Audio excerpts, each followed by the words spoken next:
Hello, everyone, and welcome back to another episode of the TJ and the Grumpy Old Man podcast. I'm your host, SunX, and with me today, as always, is our sports analyst and expert, the Grumpy Old Man. They say there's no shame to his game because he's always the same. Much better on the intro, Mr. X. Thank you. I try. Is that a big pimple you got on the top of your head over there? What is that, a unicorn? Probably thing? could be. Could be. What the heck? Or somebody hit you with a bat? Maybe fiance Y gave you a little beating on the way home. That's it. I don't know what's that glare coming off the top of your head there, Grumpy? Is that scalp? Yeah. I didn't put any powder on my head. What can I tell you? There we go. There we go. So before we get into the show today, we got to do a little bit of housekeeping. If you guys enjoy the content here, and even if you don't, please like, subscribe, turn on notifications, comment, all that good stuff. So that way we can get this podcast out to the masses and juice that algorithm. If you do enjoy the content here, we usually have this show every Sunday at 8 p.m. Eastern Standard Time. If you guys enjoy the show here, we have another show called the Islanders Never Say Die podcast. And that's all New York Islanders news. And that podcast is every Wednesday at 9 p.m. Eastern Standard Time. So if you guys enjoy the content here, definitely go over and check that out. Just stop in. Same thing, like, subscribe, turn on notifications, comment, and come hang out. So I think that's it. And we also want to let people know if they're interested in the Islanders Never Say Die Fantasy Hockey League, please shoot us an email at islandersfansunited@gmail.com, and we'll get you in that league. The draft is going to be not this Thursday. This Thursday? When does the league start, X? We're going to have to look up when it is. It's going to be the Thursday before the league starts. It might be this Thursday, or it could be next Thursday. I don't know exactly when the season starts. You have to look that up, Mr. X. Excuse me. But last year I did not win the fantasy hockey championship like I'd done previously. NHL regular season, I think, starts October 7th. October 7th. Yeah, it says the NHL released its 301 to 312 games, 2025. It says the season starts October 7th. Okay. So it will be this Thursday evening is when we'll have that draft. Mm-hmm. This Thursday evening, we'll be sending out emails to everyone, letting them know to join up. It'll be this Thursday evening because there will be no show, no TJ and the Grumpy Old Man show next Sunday. We are out of town for a wedding, so we will not be able to do the show. And usually I would wait to do that draft closer to the season starting, but we're not getting back into town, I believe, till the 6th. And with the season starting on the 7th, it's like, let's do it. Let's do it the Thursday before. Yep. Sounds good. Yeah.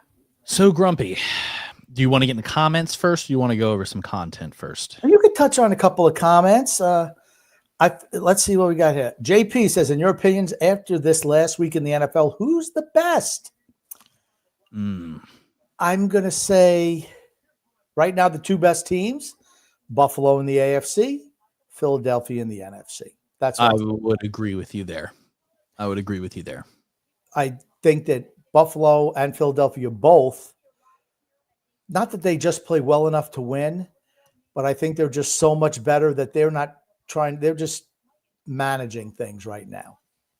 Yeah. It seems like when Buffalo and Philadelphia want or need to score, they do. They turn it on, yeah. And when they want and need to come up with stops, they do. Mm-hmm. And they've both won pretty tough games this year. At least they seemed tough at the time. Buffalo beating the Baltimore Ravens. That was also the first game of the season, too. So I just know purely from fantasy perspective, a lot of the superstars were not playing well the first week of the season. Right. But they're really struggling. So Buffalo, here's the thing. When you're playing a team opening week, you've been game planning them all off season. Yeah. Mm-hmm. And Baltimore, the Ravens, they couldn't get the job done. Nope. It's they're the same team they've been for the last number of years. Can't get over the hump and beat the really good teams for whatever reason. Even when they're obviously the better team, they just find ways to lose. And John Harbaugh he just does a lot of dumb things at dumb times. Agreed. And we'll talk about the Ravens and the Chiefs game today as we Yes. go on the show. But and Philadelphia has beaten the Rams, who are a good team. They just beat the Bucks today, who's a good team. Didn't they play and beat Detroit also? I don't know if they played. I don't think they played Detroit yet. Maybe they did. I don't know. I think they played a couple of good teams to start the year, and they've, beaten them when they had to. I mean, They beat the Rams. They beat the Chiefs. They beat the Cowboys. And then they beat the Bucks today. Those are the 4 teams that they beat. Okay. So, I mean, out of those, you've beaten 2 good teams. And which are the 2 good teams you think? The Rams and the Bucks. The Rams and the Bucks. Okay, not the Chiefs. Chiefs not a good team. Okay. I think we'll touch base on that later when we'll talk about it. But yeah, I'll say it's the Rams and the Bucks. Those are the 2 teams I have as being good. Okay. All right. Let's just hit on a couple of comments. Alex Monroe. And how do I know it's Alex Monroe? Because it says Liverpool champions. That's the only way. Now hold on. If Liverpool does not win either Champions League or let's say they don't win a title this year, are you going to update your profile picture? That's what I want to know. Yeah, I want to know if Alex or if he's going to keep it up. No, he could keep that up. It's champions from what? 1875? No, this is champions from last year. Liverpool. From last year. I'll say he has. If they do not win, then he has to take it down. He's got to take it down because there will be a new champion. Well, he can do whatever he wants. I will say though, Liverpool, and this is kind of just we'll just touch base on soccer. Liverpool has looked really good this year. They've looked really good this year. I think they find ways to win at the end of games. Do I think it could potentially come back to bite them in the butt? Yes. But at that same point in time, I really don't think there's any other team that's really a threat to win league and Premier League. That's what good teams do, though. They win at like the last minute every single time. When things seem dire and you're able to pull out wins, that's a mark of a good team. This was their first loss in Premier League all year was this weekend. They lost to Crystal Palace. Oh, that's not a good loss. Well, no, Crystal Palace was undefeated this year.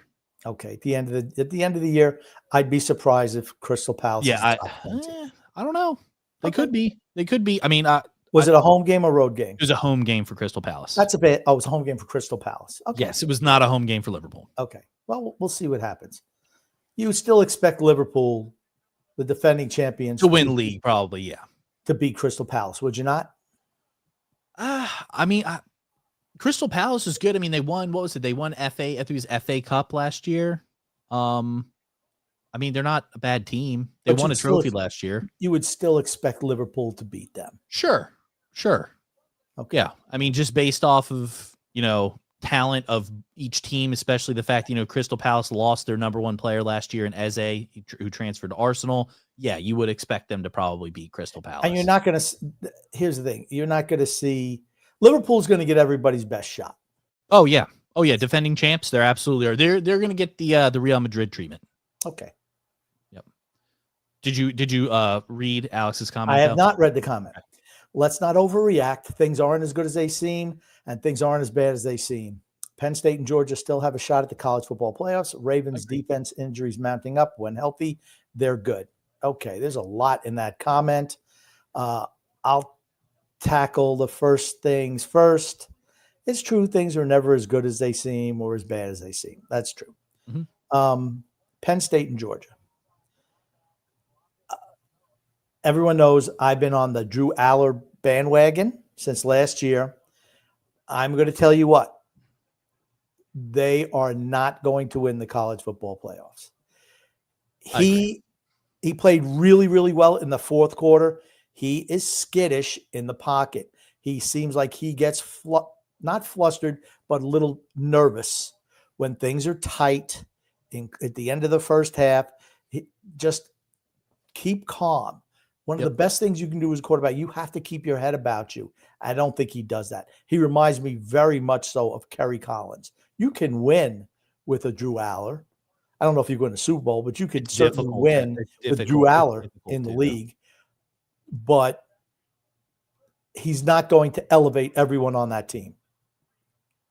That's my whole thing. He's not going to do that. Georgia. I'm not a fan of Georgia's. I'm not a fan of Georgia's quarterback. Me either. Gunnar Stockton. They've lost a lot of guys the last number of years in the draft. If you were going to ask me if they were going to beat Alabama, I would have said yes, because I've been thoroughly unimpressed with Alabama. But Alabama came out and played, and that was a great SEC football game.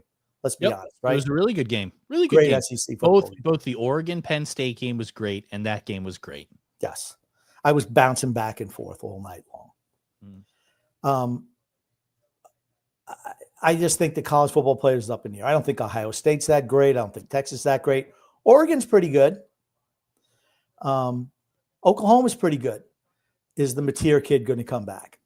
Without him, they said that he's going to be out for max. They said that his injury is going to be a month. Okay. They had to bye this week. They play Kent State next week. The week after that, they play against Texas.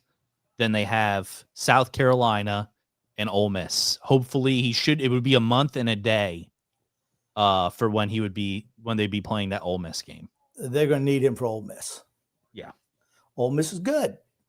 I don't know if he'll be back for the Texas game. People are hoping. I think they said like the maximum amount of time it takes to recover from this is like a month. Maximum.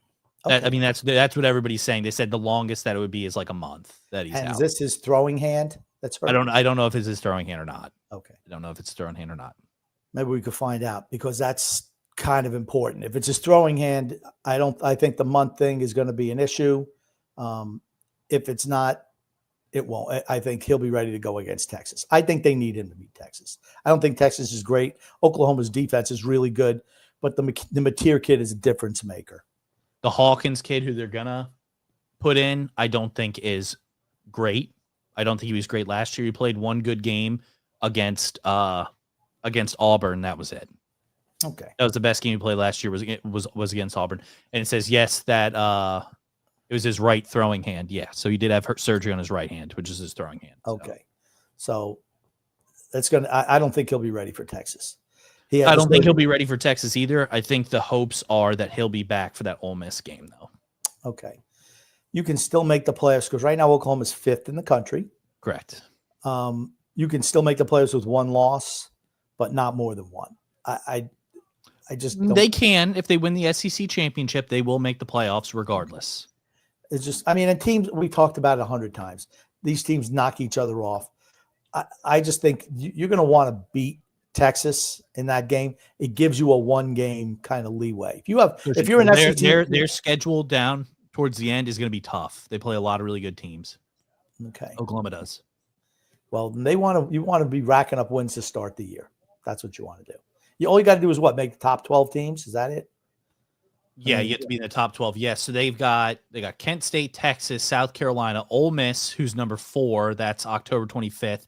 They'll have Tennessee, who's number 15. That's November 1st. Then they'll have Alabama, November 15th at Alabama. They own the state Alabama, don't they? They do own the state Alabama. They did last year. Okay. Then November 22nd, they'll play against Missouri. And then November 29th, they'll play against LSU. So every opponent they face after South Carolina is ranked in the top 25. No, you earn it. Actually within the top 20. So, you can afford to lose one game, particularly in the SEC, and make the top 12. Mm-hmm. You don't want to lose 2. No. I don't think you want to lose 2. I think their season's really going to depend on how he comes back. Yeah, I agree. Yep. And let's touch on the Ravens' defense and injuries mounting up when healthy. They're good. They've been terrible all year defensively. Their defense has given up an average of 40 points every week, with the exception against the Browns. They're just not good defensively this year, which is shocking, honestly. Their teams have always been built on defense, running the ball and having a really stout defense. Their defense is not good this year. It doesn't matter if you have injuries or whatever. Maybe they're just a little bit long in the tooth. Maybe teams have figured out their defense. Certain teams certainly have. You got to be able to make stops at crucial points. They were not able to do that at all today. They were bad. I also think that Kansas City knows how to scheme up against Jim Harbaugh teams. And Lamar And Jackson. Lamar. Yeah. Well, I've said it before. Lamar Jackson, great football player, not a great quarterback. There's a difference. Agreed. Excuse me. Gungu says another screwy season ending for the Mets. Son X, are you up to your behind in debt? I'm not up to my behind in debt. Yes, another bad season for the Mets. They are eliminated, or did not make the playoffs. Yeah, just not good. Can we In general, post how far out of the playoff hunt they were? let's see. Just pull up the standings if we could. Just take a look at the old NFC standings. You mean the MLB standings? Yeah, sorry. So they were. Here, I can pull. If you could just kind of put it up on the screen, that'd be great if you could do that. I'm gonna have to zoom in. So give me a second before you freak out. Let's zoom in a little bit there, Mr. X. Oh my God, dude, you're killing me.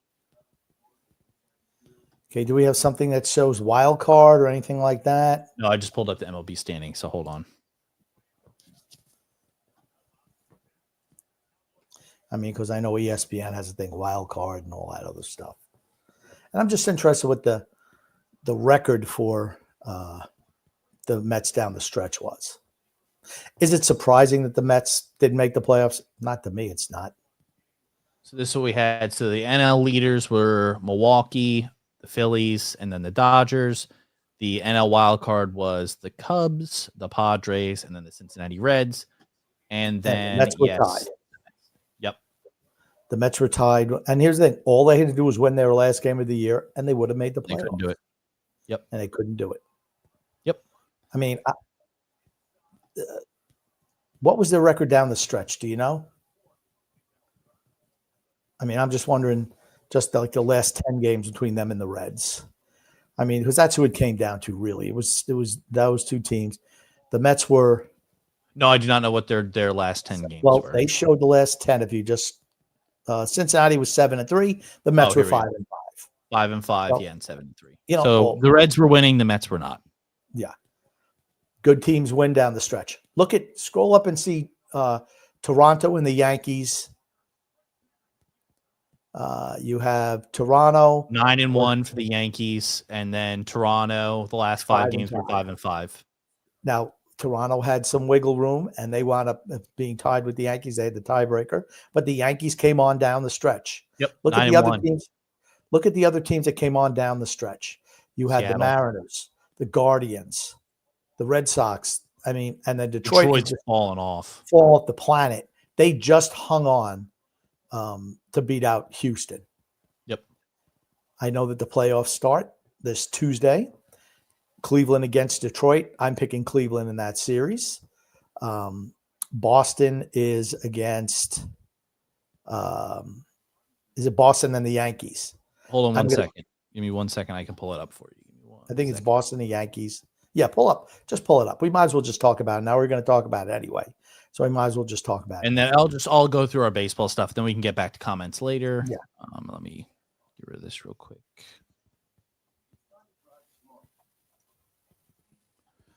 So here is the playoff picture. So we got Detroit and the Guardians, and then the winner of that's going to face the Mariners. We got the Reds and the Dodgers. Winner of that's going to face the Phillies. Red Sox, Yankees. Winner of that series will face Toronto. So and that's the AL East yes. entrance. Okay. And then San Diego and the Cubs winner will face Milwaukee. Okay. Let's go through our predictions on who do you think's gonna move on to the next round? I think Cleveland and Boston out of the American League. Okay. And I'm gonna say, I'm gonna say the Reds. I'm just gonna pick the Reds. Wow, over the Dodgers. Yeah, I'm just gonna pick them. What the heck? I'm gonna go with only because I'm sorry. Because I don't want to see the Dodgers win. It's the only reason I'm picking. I understand. And then who do you have for San Diego and the Cubs? I think the Cubs have been the better team all year long. So I'm going to go with the Cubs. Okay. It'll probably be Dodgers and San Diego to move on. Yeah. This is who I think is going to win. I got Cleveland playing against the Mariners next round. I'm going to pick the Yankees because the Yankees have been hot recently with 9-1 with a 9-1 record in the last 10 games. So I'm going to pick them to face against Toronto. I'm going to pick the Dodgers because conspiracy theorist me, this is Clayton Kershaw's last year in the MLB. I think they're going to want him to go as far as he possibly can for viewership. So I got the Dodgers playing off against the Phillies. And then I'm going to pick San Diego to face against the Brewers. Okay. So we disagree on 3 of the 4. That's okay. Yep. That's okay. And then we can touch base on this later when we know kind of who's made it through. Yeah, we can do a little. Certainly will. We can do a little fun game of it where we're like, oh, I got this many right, you got this many right, kind of thing. So. I'm just going to say the only real surprise was how Detroit just fell apart at the end. Yes. If you remember, like 5 weeks ago, I was picking Detroit as maybe the team to win, the favorite to win the World Series.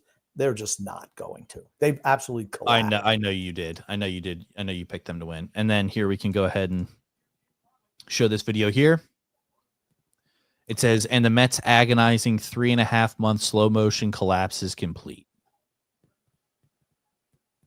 You listen to the Marlins. Got shut out to the Marlins today. We can go ahead and play this video. Let me actually remove this right here real quick. 2 seconds so we can see it.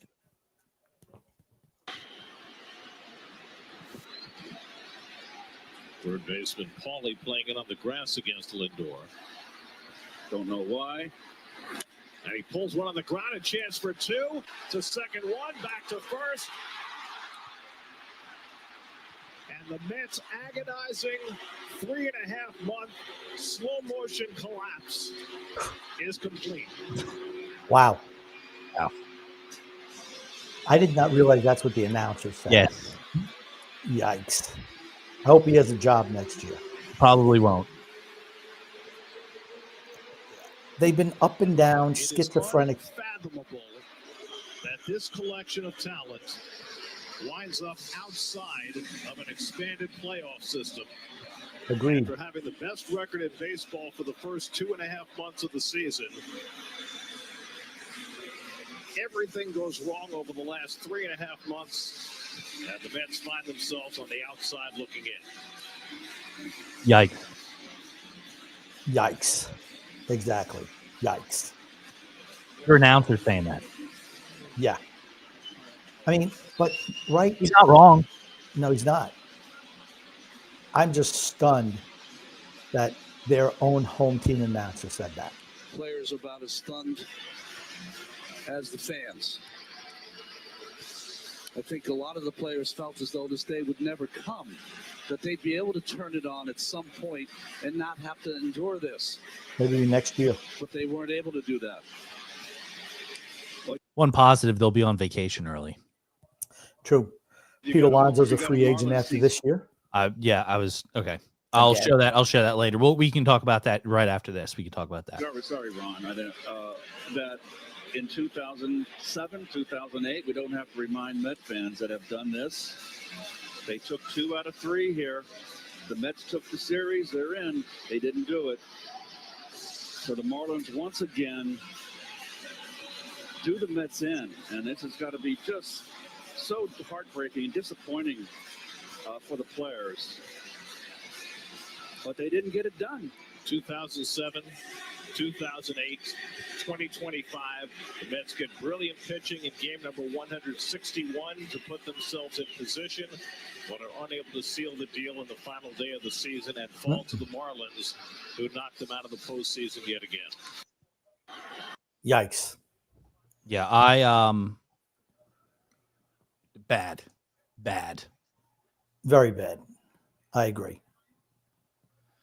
And then, yes, as you touched on earlier, Pete Alonso decides, it says Mets all-star first baseman Pete Alonso is opting out of his contract and will enter free agency, he said after New York's final game of the season. Well, we I knew think that he wants to move to a winner. What kind of team? Where do you think he'll land? He had no market last year. I think he's going to have a limited market this year. His batting average was better this year than it's been in the past.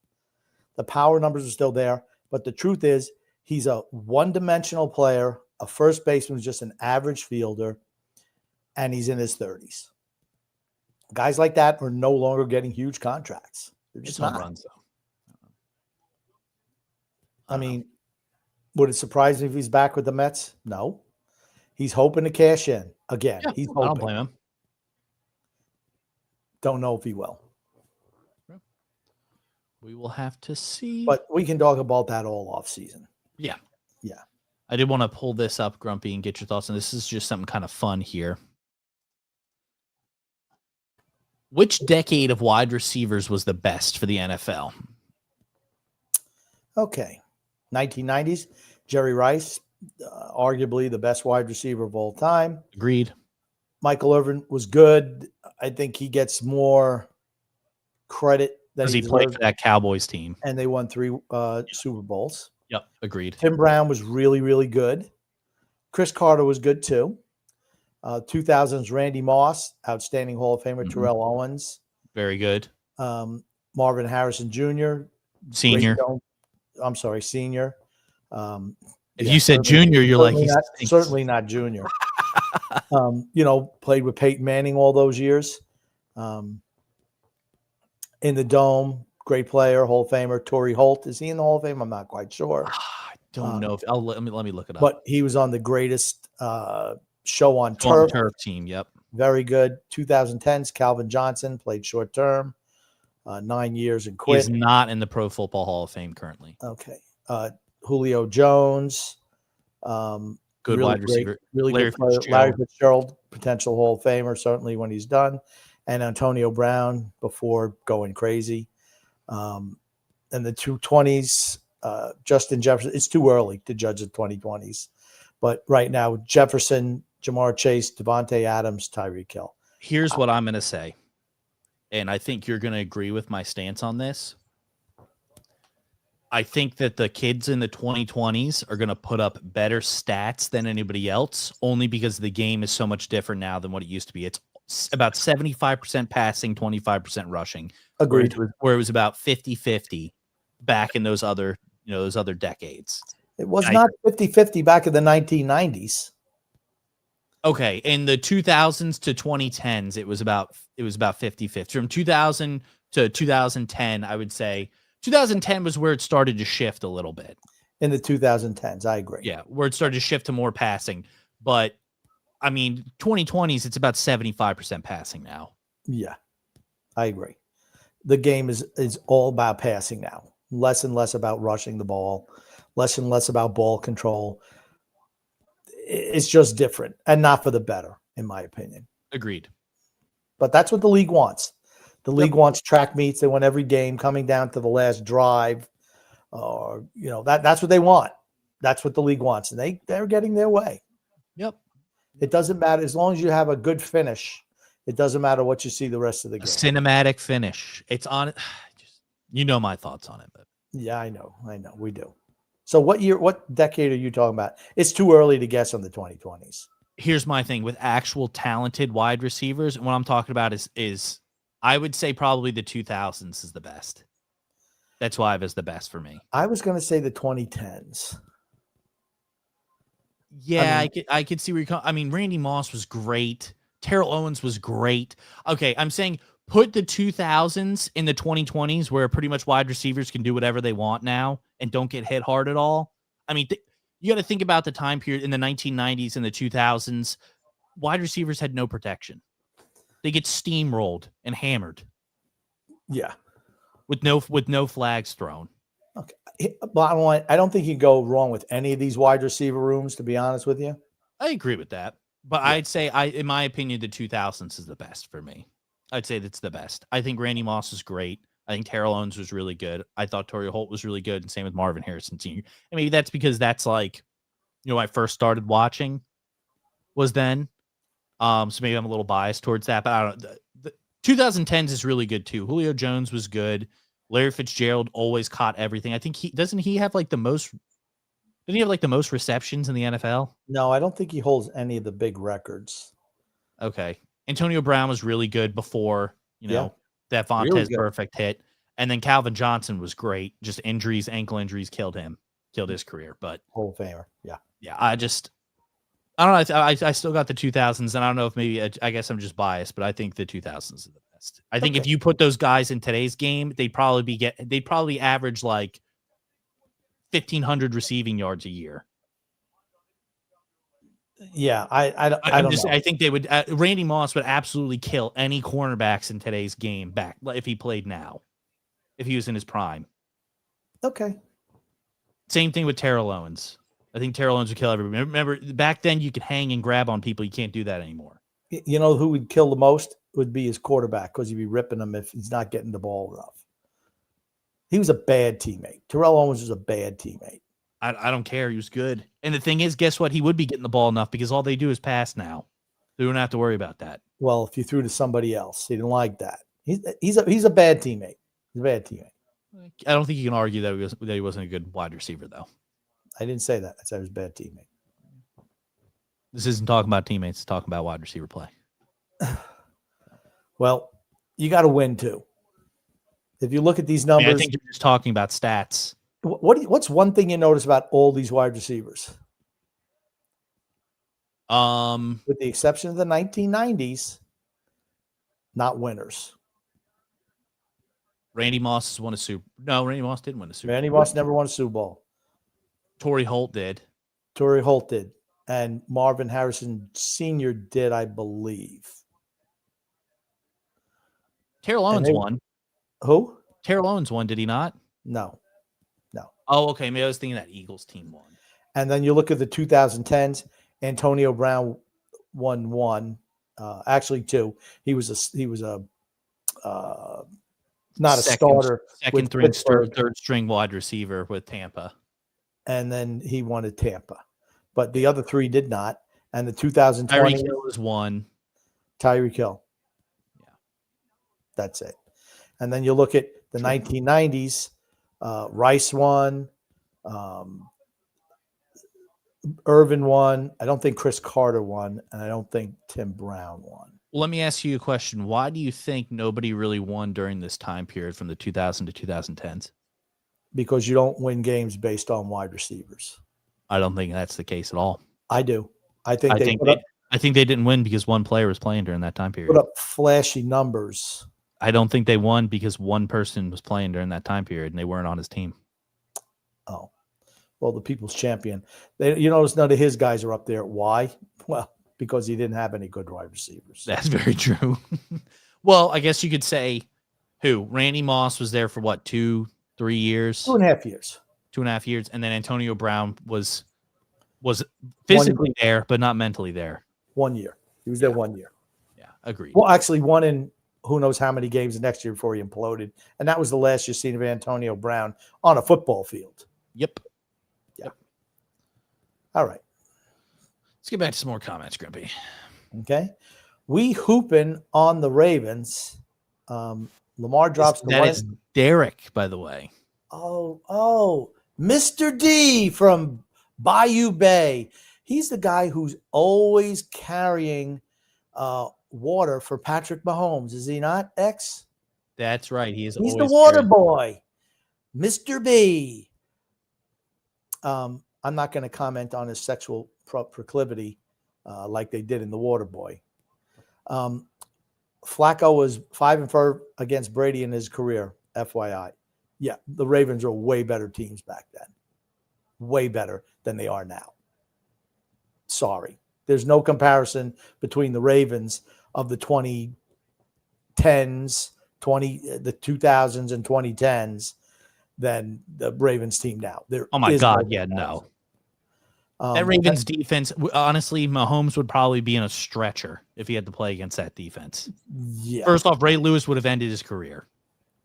Now, they did mention that Patrick Mahomes is the fastest guy to get 250 touchdown passes. It's because he plays in a league where all they do is throw the ball. And he just turned 30, and he said he wants to play into his 40s. He will not play into his 40s. Not well. No. Because you see, I mean, I would say a comp to Patrick Mahomes is probably Aaron Rodgers, right? Very comparable. In skill set and maneuverability in the pocket, looking to throw the ball versus run it, but they can run when needed be. Aaron Rodgers was really good doing that stuff in the 2010s. Yeah, sure. I mean, absolutely was. He has a really good arm, too. That's right. And that's what everybody's talking about, how he was the greatest of all time. No. And We've seen with Patrick Mahomes, unless he has some weapons around him, he's just average. His quarterback play has not been great the last 2 or 3 years. It just hasn't been. Sorry. You look at his numbers, he's made barely top 10 as a quarterback the last number of years. It's his defense. The defense is great for the Chiefs. You can't argue that. Yeah, their defense has been really good with Spagnuolo as the GM. I'm sorry, as a defensive coordinator. Yeah. But his play has not been great. When he was at his best, he was playing with Hall of Fame caliber Tyreek Hill, Hall of Fame caliber Travis Kelce, and all Pro Bowl level Sammy Watkins. I mean, he had weapons back then. Not to mention also the defense was great too. I mean, you think Chris Jones will make the Hall of Fame? Yes. I do.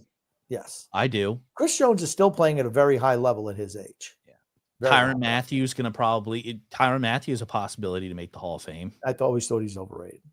Okay. Well, we'll see. But I mean, Lamar Jackson, once again, is a great football player, but not a great quarterback. Yep. And I think that Kansas City absolutely has Harbaugh's number.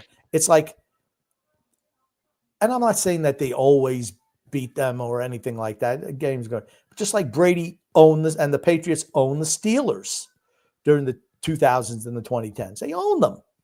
The Steelers win a game here or there, but in big games, they never beat the Patriots ever, because the Belichick coaching staff knew how to beat the Dick LeBeau defense, and they never changed. They just never did, and they always beat them in those big games. Always. That's what it's like for the Ravens against the Chiefs and Andy Reid coach teams. If you notice, they don't beat Buffalo when it counts either. 2 years ago, the Ravens were way better than Kansas City, way better, and somehow they pissed down their leg and lost that playoff game. They never always do it. They always do it. What was it? The Harbaugh will do something stupid that'll cost his team. I think they know it. They know keep Lamar Jackson in the pocket. The same thing with Patrick Mahomes. Running quarterbacks, you know what they like to do? They like to run around and improvise. You keep guys in the pocket. That's just when you find out if they're really good quarterbacks. I've been watching some old games again, and you just marvel at how good these guys were in the pocket, the way they threw the ball, their fundamentals.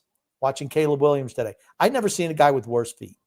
Honestly, never seen a guy with worse feet. I mean, look at the quarterbacks that I guess are in the game now compared to the quarterbacks back in the 2010s. The quarterback play in the 2010s was 1,000 times better than the quarterback play now. And I'm not slamming Mahomes because, to me, that play he made last week against the Giants, that's what winners do. That's what winners do. He threw a behind the line of scrimmage pass for the second time in the game, lost the first one. Actually, should have lost this one, but the Giant guy was walking in. He was kind of loafing or whatever he was doing. Mahomes comes back, strip sacks, and recovers the ball. And then the Giants wound up getting it back, and they wound up throwing an interception right at the end of the half. That game is different if they score that touchdown. That game is totally different. Today, the Chiefs get back Xavier Worthy. Big addition for them, getting him back. They eased him into the lineup. Didn't get a whole lot of work. They get Rashee Rice back week 7. The Chiefs going to be okay because their defense wins games. Their defense is good. It just is. I don't know what to tell you about that. I think Chiefs going to make playoffs. I worry about the Ravens. I don't think the Ravens are going to make the playoffs this year. You saw Derrick Henry losing his marbles a couple of weeks ago. On the fumble. Yep. Yeah. You see Lamar Jackson kind of looked really unhappy on the bench in today's game. They're missing something. I don't know what it is. Ability. Yeah. Well, it's not ability. But the Flacco against Brady thing, that's a team game. And Baltimore was the only team that was able to come in New England and punch the Patriots in the mouth. Baltimore's defense was so much better than that it is Ray now. Lewis, Ed Reed, Terrell Suggs, those guys are freaking all Hall of Famers, all three of them. And I mean, they were really, really good. Those games were rock fights. Every single one, rock fight. I mean, you think about it too. Even when the Patriots had to play the Steelers, you had Ben Roethlisberger, Hines Ward, and Troy Polamalu. Oh, not to mention Jerome Bettis, Cameron Hayward. Yeah, good, all greats. Really, all really greats. good. They were good teams. Pittsburgh. Who knows how many Super Bowls Pittsburgh would have won if it Brady wasn't for New there. England? Yeah, New England was the team that beat them Yep. every single year in the championship game. They always beat them. Yep. So I don't care. What was the playoff record of Tom Brady versus Patrick Mahomes? Do you remember that? No, I don't remember what the playoff record was. 2-0. 2-0. Okay. 2-0. Yeah. He never beat Brady. He was an old I wanna man. get it. Couldn't beat him when he was an old man in his 40s. Wasn't going to beat him when Brady was in his 30s or his 20s. Couldn't beat him in his 40s. Probably wouldn't beat him if they played today. Probably not. No. Probably not. Brady could roll out of bed and beat him today. And I'm not ripping Mahomes. I'm really not. Says Aziz Al-Shahir should be banned from the league. Uh-oh. This guy's been a troublemaker before, this Al-Shahir fella. Yes, this is not the first time that he's done this. Wasn't he the guy who did something to last year to Trevor Lawrence? Yes, he knocked Trevor Lawrence out. That's correct. Yeah. See, this is like the Vontez Burfict. The new Vontez Burfict. Exactly. Yeah. Yes, he absolutely is. I mean, absolutely hit him right in the head. Should have been ejected. That's an ejection penalty. I agree. Alex says, not sold on Ohio State being the best team in the country, ready for the college football playoffs to get the rankings correct. AP poll never makes sense. Well, we know based on the AP poll that people just vote for whatever the hell they want, and they don't actually vote with using their brain and logic. So we do know that. I don't know that I'm referencing the girl who was casting her votes, where she put Florida to jump up in spots after they lost to USF and didn't even rank USF. So, like, somebody like that should not have a vote. I'm sorry. Yeah, well, it is what it is. What it is. And then I'm gonna play this, Grumpy. My computer's moving so slow right now. I'll just pop another comment up then. Okay, Lamar Jackson limping off after the Ravens lost to the Chiefs. They said that he had a hamstring strain. All right, he's limping a little bit. Yes. Is anyone saying Lamar Jackson is a great quarterback if he can't run around? No. He's not great from the pocket. It's not where it's his mobility. It's what leads to his success. Yes. The quarterbacks who are able to move and, throw off-platform throws, that's when they're their best, because the defense breaks down because they see the quarterback running. If you keep those guys in the pocket, they're just guys. Yep. Pocket passers are the true great quarterbacks in the league. Star. Because they did it from a contained setting. There's a difference. When you want to beat a Patrick Mahomes, how do you beat him? Keep him in the pocket. That's it. That's all you got to do. Keep him in the pocket. Don't let him don't let him lose contain. That's it in a nutshell. Yep. Wait, this from today. Okay. Well, look at this. Oh, man, if this computer will load, man. Dragging on to it says the Eagles were grabbing Bucs wide receiver Chris Godwin's jersey, and there was no flag thrown. Philly continues to get all the calls, is what it says. And we can play this here. What you're saying in the huddle, Mitchell's got the post, and he just reaches out, and that's a lot of cloth. Yeah, that's pretty obvious. You can't miss that. Honestly, and it literally throws the ball right to him too. You cannot miss, as a referee, you cannot miss that. That's an unmissable call. The play is there, and you see all that white jersey dragging out behind, that's a penalty. It is. And if you don't, you should lose your job. Okay. And then we'll post this here, and then we can get into some college football talks, Grumpy. So this says A.D. Mitchell has now taken another Colts score off the board. He is called for holding on the 58-yard touchdown run from Jonathan Taylor. And then I think they're also going to show his previous play. Yeah, well. This guy, a wide receiver, a shitty wide receiver. You always have to team with game Jonathan today. Taylor because you never know. When Why he's is he gonna break the play. I mean, you're 10 yards down the field.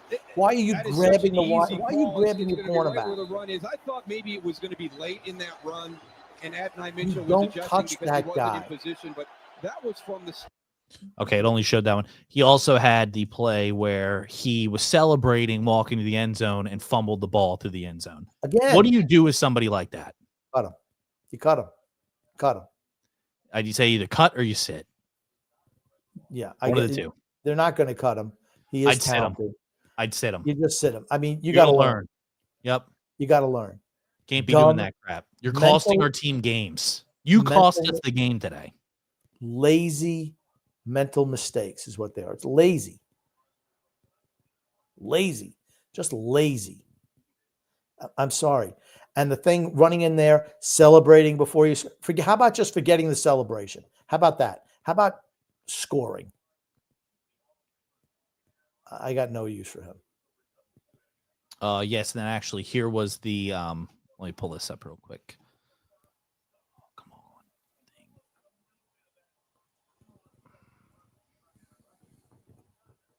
This was the play or reference in here. Jones down the sideline, one-on-one. Oh, what a catch! Adonai Mitchell down the sideline, turning on the speed, and a little stiff arm ushering into the end zone for a Colts touchdown. Terrible. But did he lose the ball going out of the end zone before he crossed the goal line? If he did, what it's going to negate one of the better plays you'll have seen this year. That was an outstanding effort by Adonai Mitchell. And the way that he went after the football, I think it may have come out early. He sticks it out, and it slips out of his hand. Oh. Unbelievable. It's not unbelievable. Earlier on the field as the ball was You see a lot of guys do this. prior to Just crossing it's the all goal about line. me. It went in and out of the end zone. Score your touchdown, then do your Result little of the play is a celebration. touchback. First down, Rams.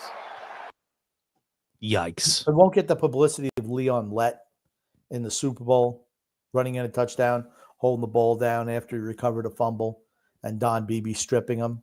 But it's just as bad. Agreed. Terrible. Should sit. You should Terrible. sit. And then the holding penalty was the coup de grace. That's 14 points off the board. That your boneheaded plays, both of them, cost your team 14 points and cost your team the game. Cost them the game. They'd be 4-0 right now. Yep. Guggen says, why does Trevor Bauer continue to be ostracized, yet some poorly behaved NFL players get to run wild? His son X now considered the golden child. Ooh. We don't have any golden children in this house. We have a golden grandchild right now. Oh, there we go. That's all I'm going to say that. Yeah, and I don't know. I don't think he'll ever come back to the league. I think honestly, they're afraid. I think they're not even just that. I think it's because he's very vocal about it. They don't want to touch him, is what it is. Yeah, and the league's afraid. They don't want even he's though been very vocal about the whole entire thing. So they're just like, well, let's not give this guy. Well, he was proven right. Yeah, no, he was absolutely proven I right. agree. But at the same point in time, he's been very vocal about it and speaking out against the league. And the league is probably like, we don't want him in here. It's like the person who's sour because they were proven wrong. They don't want to deal with them. Even though the culture wars have turned, big corporations are still kind of scared. They're still scared. All right, we got another comment here, Grumpy. We hoop. Oh, this is Derek Monroe once again says Mahomes became the fastest quarterback to reach 250 career touchdown passes today. Another game, another milestone. Okay, we already talked about that. And Derek once again says, Grump, how did our fantasy baseball championship match turn out? I forgot to check. I think I lost. Wow. I lost in everything this year. I got a bunch of injuries down the stretch. And here's the thing, it's carried right over to football. Here's the thing. Anyone who I picked on my fantasy team, they might as well book surgical suites. Consultations. Well, yeah, because it's absolutely going to happen. Well, that's all right. My fantasy team, and I think in our family league, is now 0-4. after this Your week. fantasy in the family league, your fantasy team is the worst team I've ever seen. It's pretty bad. And I will tell you one thing. I will never, and I mean ever, as long as CJ Stroud is the quarterback of the Houston Texans, draft a wide receiver from the Houston Texans. Never happening again. Nope. I'm going to tell you what, just to show you how my fantasy league is going. I have a bunch of Green Bay players going tonight. Josh Jacobs, Love, and Tucker Kraft. Tucker Kraft has a touchdown. Tucker Kraft does not have a touchdown. Some tight end for them scored. No, he did not. He got down to the 1-inch line. Oh, Josh Jacobs was short by like a yard. And then they go to run Josh Jacobs, and there's a false start, which pushes them back. So now they pass the ball.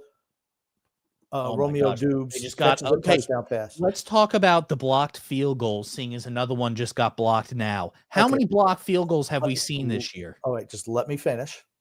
Then Josh Jacobs gets a little screen pass, runs it down to the 1 before getting pushed out. Another pass to Romeo Dubes for a touchdown. They just vultured 12 points off of my team. Yep. Okay. The blocked field goals and extra points. What is going on? How is this happening? How is this happening? You've seen like 4 blocked kicks in the last 2 weeks alone. More than that. I mean, could be. More than that. I think it's like 6. But game-winning kicks. I'll say blocked kicks and blocked punts. It's both of them. Okay. Why is it? These guys, I think, are jumping early and they're just not calling it. Or maybe just lack of preparation. I don't think it's lack of preparation. How hard is it to block somebody? Well, that's the point. If you're half-assing it and you're letting guys get around, I think guys are jumping early. Okay, I think guys are jumping early, or they're manipulating something where they're jumping over the offensive lineman. Something. The Eagles just came right up the middle last week against the Rams. Right up the middle. The guy blocked a punt. They blocked a punt today too. Well, maybe it's let's blame the guys who are doing the blocking. How about that? Maybe, like I said, there's only 2 padded practices you can have in season. How much practice are these guys getting? They're just standing around walking through these things. Yeah. Well, I don't like it. Alex Monroe says, when does Amorim get the sack at Man United? Team continues to show zero fight, and he is stubborn on changing tactics and formation to fit his players. Go ahead, X. I'll let you tackle this one. So the team's playing terribly. I agree with that. They're not playing well. I don't think it so much has to do with the tactics. I think it has to do with the culture of Manchester United in general. They haven't been good in how many years? It's not the coach. And I think it's the fact that he doesn't have a goalie. The keep they have now is terrible. The guy from Croatia, he's god awful. I think he is like I think his save percentage is like a 50. It's not good. Not good. It's not good. He averages 1 to 2 goals let in every game. So when does he get the sack? Soon, if they don't change things. I mean, I'm sure it's probably coming pretty soon. Yeah, I mean, the thing is, it's not like the team isn't playing well. They can't. Their defense is letting in a lot of goals, and their offense just can't score. If you look at their actual like projected goals per 90, they're like one of the top teams in the league. They should be scoring more than they are. They just can't finish shots. And I mean, I guess you can blame that on coaching, but at some point in time, you got to blame it on the players, right? I mean, if they're tactically doing what you're telling them to do, they're getting in the right positions to score goals, and they're just missing the net. Well, that's on the players. It's not on the coach. Even Tim Howard came in and said this is on the players. This isn't on the coach after their last loss this week. So and he even blamed the keep. He blamed the keep also. He said the keep has not been playing well. So I think he might get sacked because they're just playing poorly. But I'd say more so this is a lot of this is on the players. It's not on the coach, and it's not like he's really brought in a ton of guys that he's wanted. So I don't know. I'd say it's more so players than coach, but I think both parties are at fault, and I think it's a cultural thing at Manchester United more so than. I mean, here's my question. Why everybody that comes to Manchester United, as soon as they get to United, they suck and can't play. But then as soon as they transfer somewhere else, Scott McTominay is winning Serie A Player of the Year right after he leaves Manchester United. Marcus Rashford is scoring multiple goals in UCL for Barcelona as soon as he leaves Manchester United. He played well at Aston Villa as well. after he left Manchester United. You have Garnacho hasn't really gotten a chance with Chelsea. But you just got a lot of guys who Hodgland, the player now plays for Okay, Napoli. can I just who's been stop playing you? Well. Can I just stop you? It's not Sure. a Manchester United podcast. I just not making asked a how Manchester long United till he gets the podcast. sack. The question was, how long does he get the sack? That's it. Probably That's it. soon. Probably soon. I'm just saying. The 4 bigger weeks, question is 5 weeks. The bigger question is here's the bigger question: why do all these players, as soon as they leave Manchester United, play well elsewhere? That's my question. I don't care. So, I don't care. Derek Monroe says Jackson Dart shocks the world in his NFL debut and beats arguably the best looking team so far this throughout the season in the Chargers. I thought the Chargers got robbed in that game. Secondly, Joe Alt went out with a high ankle sprain, so now they're without their starting left tackle and right tackle. And you noticed it today how poorly their tackles were blocking. Justin Herbert did not look great today. He had no time. He had time. He threw a couple of bad interceptions today. That's something he does occasionally. He's been really good this year. Today, he turned into bad Justin Herbert. Agree to disagree. Think, okay, but what's the thing that we've talked about on the show 100 times? West Coast teams coming across and playing the 1:00 game. They usually do not fare well, particularly when it comes to the spread, but even in real time, and just game results. Can't do that. I mean, I think that's a problem. Regardless, I mean, they ran the ball at will today. So maybe they were missing Joe Alt, but they were still able to run the ball. Yeah, it's fine. Their guards played well. They were able to run the ball up the middle, but everything on the outside, you were exposed. I mean, he was getting hammered. Key drops in big moments. Quentin Johnston, again. He sucks. Quentin Johnston sucks. He shows up sometimes, but he's not consistent catching the ball. That's always been his issue. Kudos to Jackson Dart. Good for him. Sure. If Jackson Dart had played against Kansas City, over with now. Jackson Dart had played against Kansas City last week, Kansas City loses that game. Yep. They beat him. I mean, kind of like I said, he should have started week 3. Crazy. Okay, but I told you, I thought they'd wait till next week. I think they play. I told you week 3, and he should have played week 3. Okay. Dayball's an idiot. Didn't want to play him. They play him week 3. They would have beat the Chiefs. Okay. They absolutely would have beat the Chiefs. Alex Monroe says the fact that Scott McTominay got a first-place vote for Ballon d'Or over Rafinha, who didn't get a single first-place vote, tells you all you need to know about the PR award for last season. Okay, Alex, it's been a PR award 2018 for years. Lionel Messi was winning when he didn't deserve it. At least the last 3 times he won. Correct. Absolutely. They like certain guys. They want certain guys to win. They vote for them. The league is a joke. Here's the reason why. I'll tell you the reason why Rafinha didn't receive any first place votes. Because if he won Ballon d'Or, Barcelona would have had to pay Brighton 25 million euros if he won. That's why he didn't receive any first place votes. Okay. He was better than the guy who came in second who also plays for Barcelona. Correct. He plays for the same exact team. He was a better player last year. He just was. Yeah, he absolutely was. And I'm not saying that the Yamal kid isn't going to be better than Rafinha. He is. Shouldn't have finished second. But Rafinha absolutely should have finished before. He did no way he deserved that award. 100% agree. The times that we're in are just different. It used to be Ronaldo and Messi. Now it's like, who knows who's good? Yeah. My thing is, the reason I strongly believe this, the reason Rafinha didn't get the votes is because Barcelona didn't want him to get the votes.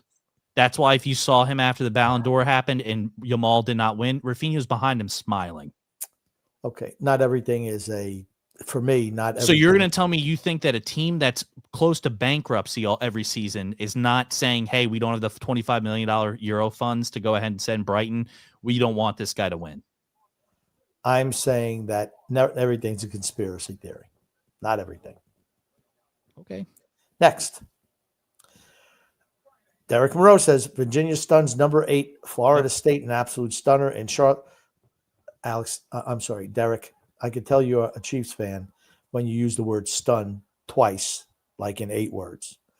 So Virginia stuns number 8, FSU, in an absolute stunner in Charlottesville on Friday evening. Cavaliers almost handed the game away, though, unfortunately. Amazing to see how electric the students were. That's what makes college football so special. College Oh, sports, period. oh my God. Please tell me you saw that. I saw it. Matthew Golden got absolutely lit up. That he did. Oh my God. What is yeah. it? What? Sorry. FSU, right? Again, Yeah. but this is what you see. Florida State was not rated highly to start the year. They pull off a couple of wins, look like they're up to number 8, and then they lose to Virginia. Yep. Shouldn't happen if you're a really good team. There's only one team in the ACC that I think is worth anything, and it's Miami. That's it. Okay. Yeah, they're pretty good. It's funny. Everybody wrote them off because they picked up Carson Beck as their quarterback, but Carson Beck's looked pretty good. I don't think And you can argue that. We talked about the upsets in college football this weekend. You had LSU losing to Ole Miss. Yep. You had Penn State losing to Oregon, and you had Georgia losing to Alabama. The rankings are really been shook up after that. I'm waiting for the college football player rankings to come out. Indiana's impressed. They're going to be high. The AP rankings, I think, have already been released, Grumpy, and I have those to pull up here, which I'll show you here in a minute. This says all of these BS targeting calls, and this happens to not be one. And I don't know if you saw this during the Penn State Oregon game, Grumpy. Okay. Again, the guy was a runner. He's absolutely a runner, and he's lowering his body is getting lowered down as this guy's coming to make a tackle with him. And I'll say because I watched this live time, I did not think it was actually the crown of his head. I thought it was more so the front portion of his head. I didn't think he lowered his head to make contact. I mean, I guess you could honestly look at it both ways, but I don't know. I didn't think it was the crown of his head. But you're not showing what happened a second before. Yeah. You have to show. See, that's what guys will do, this little thing where they just pick a little snippet as opposed to the whole thing before. He was falling down all the way. So if the guy's coming, he's just back away when a guy's coming at him? No. It's a contact game. It is what it is. It is what and this is something that our fellow friend TJ posted. He said, here we are a year later with targeting still being officiated inconsistently with no clear standard for what qualifies and what doesn't. And then here we'll just go through the pictures here. It shows launch crown of the helmet to helmet. It says no targeting was called. Oh, sorry, I went through two of them. And this says shoulder to helmet targeting was called. This says ball carriers down, crown of the helmet to helmet, no targeting was called. And then this says helmet to butt targeting was called. Okay. I don't know. I don't even think they're all games from this year, just looking at the helmets. Two of them are from last year. Two of them are for this year. Okay. Well, why are we talking about last year's stuff? Because they're saying that there's inconsistency a year Well, later. last year's last what it year, was though. referring to. Okay, well. Last year. Again, I don't understand these little wide receivers.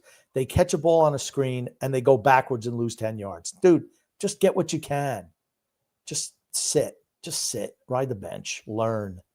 Stop being so dumb. And this right here says, I literally don't understand what. So there are 3 seconds left in the game, Indiana against Iowa. Down, not the Meadowlands here, so final seconds will tick off. Oh, I know what he's doing. Game's over. Mendoza. He doesn't fumble it. Game's over. It's really going to hurt his stats running the football. So I think this affected bets by him giving up. I think by him, I guess the point difference. Yes, somebody said the point is he could have gone down at the 15, going into the end zone could have ended in disaster. It's terrible. The thing is, he wants to make sure that he runs that time off the clock. He's not staring up at the scoreboard when he's running back. He's not looking at the scoreboard at how much time is left on the clock. Yeah. You can tell why they did not want to punt that ball, though. You could tell why they did, because it gets blocked and returned for a touchdown. You lose. Yeah, I think it affected bets is what it was. Who cares? That's why people were upset.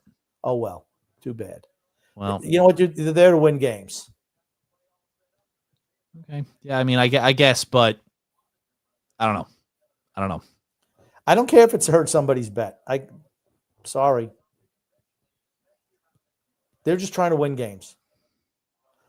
Gungu says, who will win tomorrow's night's toilet bowl? The Dolphins or the Jets? Is Phil Fax forgiven for his Twitter sins? I'm gonna say the Dolphins are probably gonna beat the Jets. What do you think, Grubby? I'm going to pick the Jets tomorrow. Okay. We'll have to see. Miami's defense isn't very good. No, I agree. Miami's defense is not very good. And Justin Fields will be Oh, is available. Justin Fields back and healthy? Okay, So, then I'm going to yeah. switch mine to the Jets. Wicker Man says the Mets really fell off the wagon in the second half. Pitching wins, and the Mets don't have it. They should have. I mean, look at who they acquired in the offseason. Frankie Montas was your big acquisition, pitching-wise.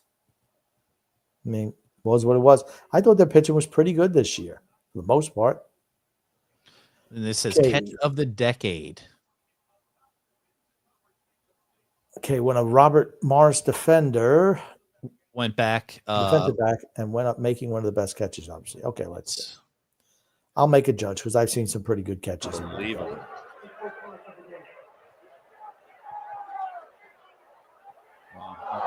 Wow. Oh my gosh! First of all, he went up in the air. He did a full. What did you think on that? Let's see it again. I was looking at the blue guy.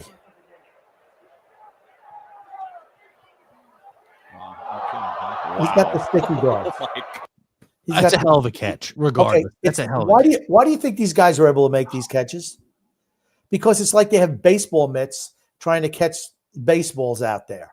It's not okay. There's no webbing in the gloves that they use. They're just on their fingers. It's like their hand has stickum, is what it is. It's not like they have a mitt.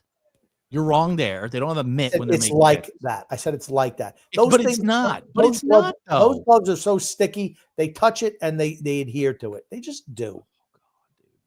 How do you think Odell Beckham was able to make those catches? Why do you think these guys are able to make these unbelievable catches now? It's not Regardless, do you not think that that's a good catch? It's good. It's not one of the greatest catches. What would you say is the greatest catch of all time? I don't know. It's not that. Well, so then you don't have anything to judge it I've on. seen 100 other catches better. Hundreds. What? Name them.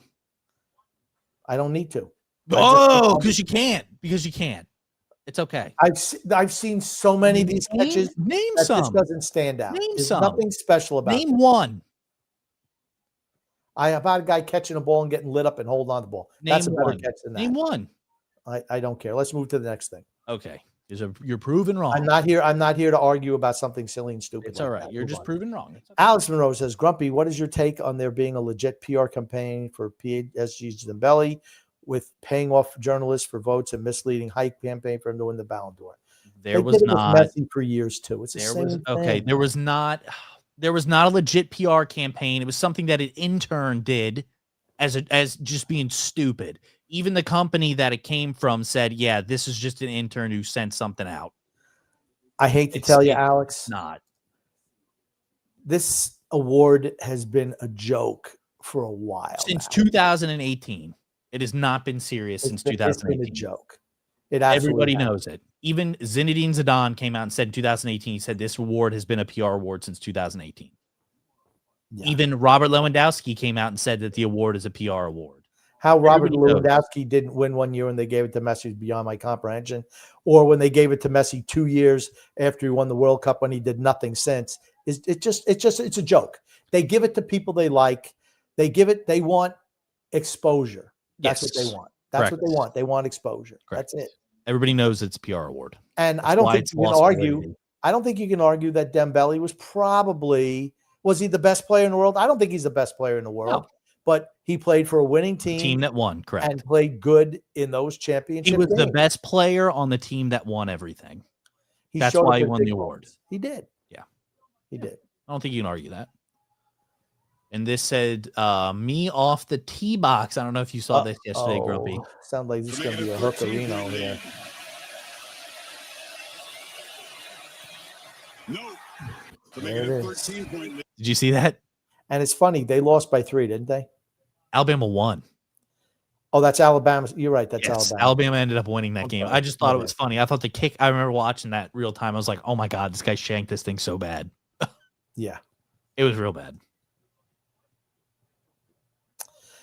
Alex says the fact that Salah and Rafinha barely cracked the top 5 is insane after they carried their teams to the EPL or UCL. Euros counted for this award, and Yamal did have 1 goal and 4 assists in 7 Euro games. The Euros did not count for this award. The Euros was last year's award. Isn't that why Rodri won over everybody else was from the Euros? So you can't count it for back-to-back years. Because guess what? If the Euros didn't count for that, he didn't win. He didn't win shit with Man City then. Nothing. And he never should have beat Vinny then if the Euros counted for this year. The Euros did not count for this year, which is why he didn't have the stats that everybody else had. Yamal absolutely did not deserve to even be second place, honestly. No. He wasn't even the best player on his team. You cannot count the Euros for back-to-back years. You can't do that. You can't put one tournament in for 2 years. You just can't do that. I thought Rafinha was good last year. I thought Salah was good last year. I thought that Dembele was good last year. Like I said, the award's a joke. It's what I tell X all the time. The award's a joke. Who cares? It means nothing. It means less than nothing. It's so obvious that they're manipulating the award to get guys that they want. Exposure. Popularity contest. That's what they want. Yep. It's what most of these awards are always. It is a glorified, and I've said this for the last few years, it's a glorified paperweight. That's all it is. It means nothing. It means literally nothing. JB says, if it's this Thursday, please try to make it after 8 p.m. because I have clients until then. Yikes. Okay, we'll try. Yep. Because I know we have an early day on Friday. So, 8 o'clock it'll be something like 8 o'clock. Alex says, college game day going to Tuscaloosa this upcoming weekend for the Vandy-Bama game. Vandy quietly been impressing. I'm shocked it's going to be there. Who else? Let me see. I want to see who's playing next week. The fact that they picked that as game day. They try to go to a different venue every week. I get that they try to go to a different venue every week, but is that really the best game that's going to be this weekend, this week 6? Maybe they have another better game, but they already went somewhere else, or they're going to go somewhere else later in the year. I think that's, they just pick. It doesn't matter. What does it matter where they go? Usually they try to do the top matchups, right? But they're not going to go to the same place every week. I understand. Or the same teams every week. I understand that they're not going to go to the same place, the same teams every week. I'm just saying, is that really the best matchup they have? I guess that is the best matchup. Okay, I guess I would say Florida State, Miami would be another one, but I guess you could say Alabama and Vanderbilt. So I guess when Alabama and Auburn play, they're not going to go unless. Why would they? I don't know. I don't know. Usually, isn't that Alabama-Auburn game like on a Friday? What? After Thanksgiving? Hasn't the Alabama-Auburn game been played recently on the Friday after Thanksgiving? Thursday? I don't know. I think usually it's on Saturday. Who cares? Doesn't matter. Just saying. It's a freaking pregame show. It doesn't matter where they go. Oh, my God, dude. You just try and ruin anything that's fun. It does not matter where the pregame show is. It's nothing. I don't even watch the pregame show. I don't care. It says, after 5 weeks of play, who's the most overrated team in college football, Grumpy? Who would you say is the most overrated team? Here's the AP top 25 going into week 6. Out of how many do I get to pick? It's out of the top 25. Who would you say is the most overrated? You get to pick one. The top 25? Correct. Out of the top 25 teams, who's the most overrated? Probably Illinois. You think Illinois? Yeah. You don't think Illinois should even be ranked? After getting beat 69-10? Probably not. Did Notre Dame play this week? They did. They won big, right? But they played no one. They won this week. They dropped 2 spots in the poll from last week. I don't know. I don't think Notre Dame's that good. Anytime they play against a ranked team or a team that's any good, they end up losing. I was going to say Alabama before this week. Yeah, no, Alabama's looking pretty good. Beat Georgia at Georgia. So, yeah. Maybe Texas. 15th. The 15th. They've lost one game. They're 15th. They're ninth. First game of the Texas year is to number- ninth. Texas is ninth. Oh, I'm sorry. I'm looking at Tennessee. They've lost one game. They were They've number beaten 2 in no the country. They were number 2 in the country. They lost to the number 1 team at the number 1 team. They've won every other game since. That game was at Texas. It was not at Ohio State. That opening game was not at Ohio. It was not at Tech. It was Or not at no, Ohio sorry, State. that opening game was at Ohio State. You're right. That Okay. opening game was at Ohio State. So they lost one game to the number 1 team in the country on the road, and it was close. And they've won every other game since. Okay. I mean, they're number 9. Okay. I'm just saying they haven't played anybody. Another team that I think is overrated, even though they haven't lost, is Ohio State. It's because I don't think Texas is that good, and I really don't know who else they've played that they've beaten that's worth anything. So Miami, are they that good? I don't know. They're undefeated. They've beaten LSU. Or no, they beat Clemson. Clemson sucks. And they beat Florida State, right? Yeah, they And beat Florida State. And Florida State got exposed over the weekend. Maybe they're overrated too. I think the ACC as a conference sucks. Let's see who they played this year. Hold on one second. I can tell you who they played. So they beat Florida. They beat University of Southern Florida. They beat Notre Dame. And they beat BCU. So they beat Florida, they beat USF, and they play Florida State this week coming up. But they beat Notre Dame, who's ranked 27-24. That was the first game of the year. Maybe Miami's rated too high. They beat Notre Dame. I mean, the thing is, they don't playing in the ACC. You're not going to play against anyone. The only team that they're going to have maybe they shouldn't be rated as high. Maybe they shouldn't be ranked so high then. True. Yeah, I would say that. But I mean, they're going to make the playoffs. Underrated. I'd rather go with underrated teams here. Then fine, go with underrated teams. Who do you think is underrated? I don't think if you're in the top 5, you're considered underrated. But I'm going to go number 8, Indiana. You think it's underrated? Yeah. I agree with that. Indiana's looked really good this year. Yeah.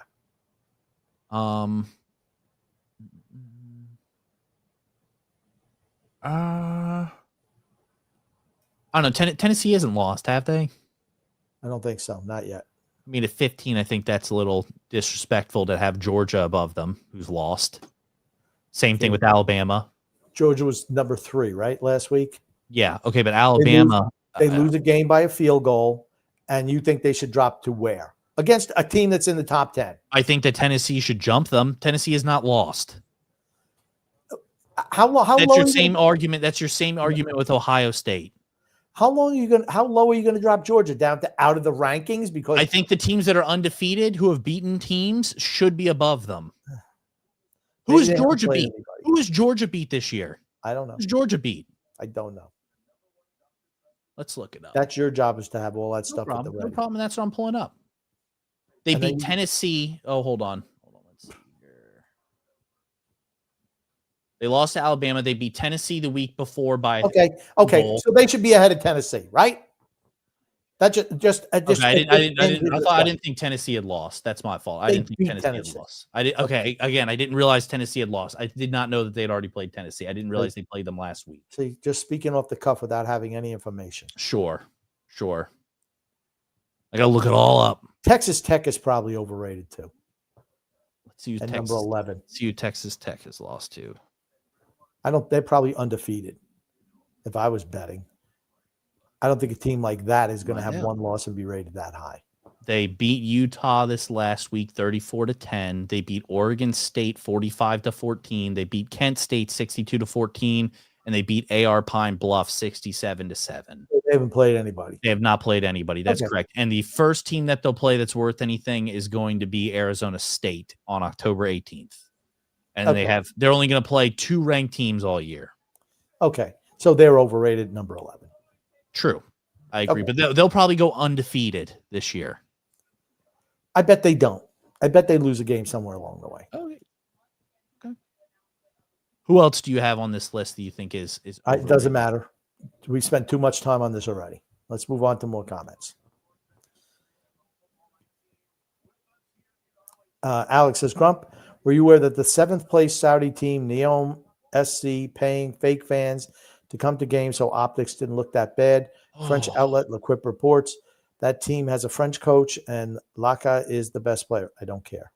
It's Saudi League soccer. It means nothing to me. They got one guy, the greatest player of all time in that league, past his prime, still able to do it though. It doesn't matter about the other teams. I couldn't even tell you another of the teams. It's like MLS. Who cares? It's a shitty product. Doesn't matter. They had Agreed. a guy It's who nowhere used to be near as good. close. Both of them are nowhere near as close as the top 5 leagues. Not even Without a doubt. Without a doubt. Alex says Dabo Sweeney's godson is scoring Europa League goals for Italian side Venezia. Well, I know there was the kid who committed as a kicker to Clemson actually went ahead and played for FC Dallas because they ran out of players, I guess, and they needed to call him up. So he played for FC Dallas and then got transferred or loaned out to Lyon and then ended up scoring a goal in Champions League. I'd like to say congratulations to Dabo Sweeney's godson, though. It's still an accomplishment. Yep. It was for Lyon that kid played for. It was Lyon. Okay. Alex says Sean Alexander welcomed his 14th child. Could you imagine? No. Wow. Is it the same woman or does he have 15 women? I'm going to say it's probably with multiple women. Okay, because if it's the same woman, I'm going to say, sister, time to close up shop. I mean, that's a lot. That's not good for the human body. 14 kids, yikes. It's a lot. Yep. Alex says, Steelers QB Skylar Thompson gets robbed at gunpoint over in Ireland. Yeah, they're saying they're investigating it. And the Steelers didn't want to talk about anything. Why not? Why would you not want to talk about that? I guess I don't know what happened. And it makes it sound like maybe, is he the victim? Was something going on that he shouldn't have been involved with or been Which is why he got robbed. Yeah, it's a little, it makes you think. It makes you question what's going on. Usually they come out and they defend the player. They're not defending the player here, which I just found interesting. I have no idea what the issue is, but I'm like, why are they not defending the player? That's all I had to say. Is why are they not defending the player here? And this, I'll post this up here real quick for you. Pause on this if it wants to load. Okay. It says after a loss, Kirby Smart made sure to go up to as many players of his team after the game, give them hugs and pats on the back. He said after the game, he wants to let them know that it's not all on them. He can do better too. That's a sign of a good coach. And then here's just kind of video of him going up and it's going to the Alabama players, telling them good game. And then he's also, looking out for some of his guys to, let them know, hey, we'll get him next time kind of thing. Okay. Just thought that was nice. So, okay. Alex Monroe says John Wayne played college football for Southern Cal back in the day. I don't know if he did or not. I did not know that. His name was Marion Morrison, so I guess there's a way to look that up. But I don't know. I didn't know he did that. Gugun says, am I insane for thinking the Mets didn't choke as much as they just weren't very good? Is Dog Z on the track to sainthood? Yes. Oh, wow. Okay. I think the Mets, they should have done better with that talent, period. Oh, it says, so while Marion Morrison, a.k.a. John Wayne, was not a football star, he was no Pilgrim either. Okay. So I guess it's saying that he did not play college football. We don't spread fake news here, Alex. There is something on his Wikipedia that says after losing his football scholarship to the University of Southern California. So I guess, I don't know. There's something on Wikipedia that says he lost his football scholarship there. But then there's something else. I don't know. There's stuff that's saying yes, and then there's stuff that's saying no. So I'm not going to go out and say yes that he definitely was. It seems like there's a mixed information. So. Anything that's on Wikipedia, anyone can put anything down there. I never heard that he played football for Southern Cal. That's all I'm saying. That was not part of. I never heard that. Okay, next. Sorry, Wickman says, I don't know, not sure if it's all about the money with Alonso. The clubhouse could have problems internally. Okay, could. I don't know who the problem guys are. I mean, you'd think some of that would come out. I haven't heard anything about that. That's not mean that it's not true. Maybe they just don't have the right mix. I don't know. Maybe it's just I don't know. I don't know what the issue is with the Mets. They should have been better. They should have made the playoffs. Thought Lindor was really good this year. Soto, for being ripped as much as he was pretty good this year too. I mean, what were Soto's numbers? Actually, do you have Juan Soto's numbers? I can pull them up. Yeah, I mean, if you just pull up the Mets stats for the year, I'm just interested to see what some of the guys did. I mean, Soto, I think, had 40 home runs. I mean, you got to give me a second for it to load. That's pretty good. I just want to talk about the American League MVP. Should it be Aaron Judge again? It's got to be Cal Raleigh. You have a catcher who hits over 60 home runs. I agree, but I think they're going to give it to Judge solely because Judge has the better stats. He doesn't have the better stats, though. He does not. He does. He leads in everything when it comes to hitting. He absolutely does. If you look he at does not have the most home runs. He absolutely does not have the most home runs. He has a better on-base percentage. He's a better batting average. He has a better slugging percentage. He's better in everything else than Cal Raleigh, except for home runs. And Cal Raleigh is a catcher. Look it up. I understand that. I understand that. Well, I'm not arguing that I don't. It's not that I don't think that he deserves the MVP award. I think that he does. But that said, Aaron Judge has better overall stats than Cal Raleigh does. I think that's why they will give him the award. I'm not saying that he doesn't deserve it. I never said that. Slugger. It's most valuable player. And whose team was better? Whose team was better? Right? Cal Raleigh's team was really damn good. Who's expected to? Well, the Yankees were expected to be good. Seattle wasn't. Cal Raleigh was really good. It's a Hall of Fame. It's a Hall of Fame. It's an MVP type year for him. I agree. He's killing it. He has 20 more home runs than the next guy does home runs in a single season by a catcher. Okay, here are the stats that you were looking for. Lindor, 267. That's better than usual. 31 homers, 86 RBIs, 31 stolen bases, and he was always clutch as hell, right? Pete Alonso, batting average way better than it's usually been, 272 with 38 home runs, 128 RBIs. There's Juan Soto, 43, 105 with a 263 batting average and 38 steals. I mean, Brandon Nimmo was good too, right? 25 home runs, 92 RBIs. I'm sorry, and 13 steals. You have numbers like that from your top players, you should be better than you are. You should make the playoffs. Scroll down to pitching. I mean, Vientos was better down the stretch of the year. This is batting stats. Okay, it does not look like that. Maybe you just have to hit pitching. There you go. Click on pitching there, X. I've hit it now 3 times, so. Okay. David Peterson was good. What's his ERA? Can we see ERA on some of these guys? Yes. Give me a second to scroll over. Okay, okay. Let's see what we got here. Okay, Clay Holmes was good in his first year with them, coming over from the Yankees. Senga was disappointing, even though he has his ERA was at he was 7-6. Yeah, their starting pitching was not great. Scroll down for more starting pitching. They did have some injuries, of course. Sean Manaea was not great down the stretch. The McLean kid was really good as the season went on. Continue scrolling, please. He seems like he's a guy who's going to start forever and ever and ever. So good for him. I mean, their starting pitching wasn't great, right? Is that it? Is that all the pitchers? Okay. A lot of relief pitchers. Are you only looking for starting pitchers, or do you want relief pitchers? I just want starting pitchers. Okay. That's where we cut off right there. There you go. Okay. Or there's the last starting pitcher. Okay. Is Tong. Okay. Okay. With a 7 ERA. So right. Now they had some guys injured, of course. They should have been better. They just should have been better. But it's the Mets. They find ways to lose. Like the Jets find ways to lose. Some teams are just losers. The Mets, most of their history have been losers. They've had years when they've been good, but a lot of times have been 83 and 79 is not good enough for that collection of talent. Just not.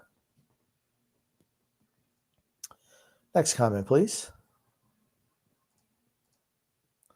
Alex says, Grumpy, what is your take on Green Bay wide receiver Matthew Golden stepping out of bounds last week on what looked like a massive play for a long TD? Vegas involved. They've been winning a lot lately. I don't think that Matthew Golden is throwing games. I will say 100% there was a back shoulder fade route that they threw him the ball, and he had plenty of room to keep running, and he just ran out of bounds. Not to mention also that's the game that was brought up about people questioning whether or not there was fixing involved because Jordan Love took a sack that he absolutely could have thrown the ball away, and he just took the sack instead. So you don't think it just could have been that maybe he's kind of, again, another young player like we see with other wide receivers that just kind of clueless? No. No, that's not a possibility. Okay, I'll pull up the play, and you can tell me if you think that this is a clueless play.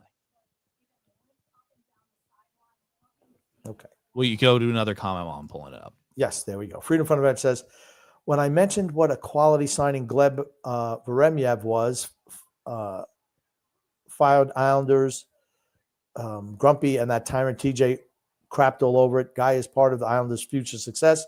Big, good skater, hits, relentless, top face-off man. Okay.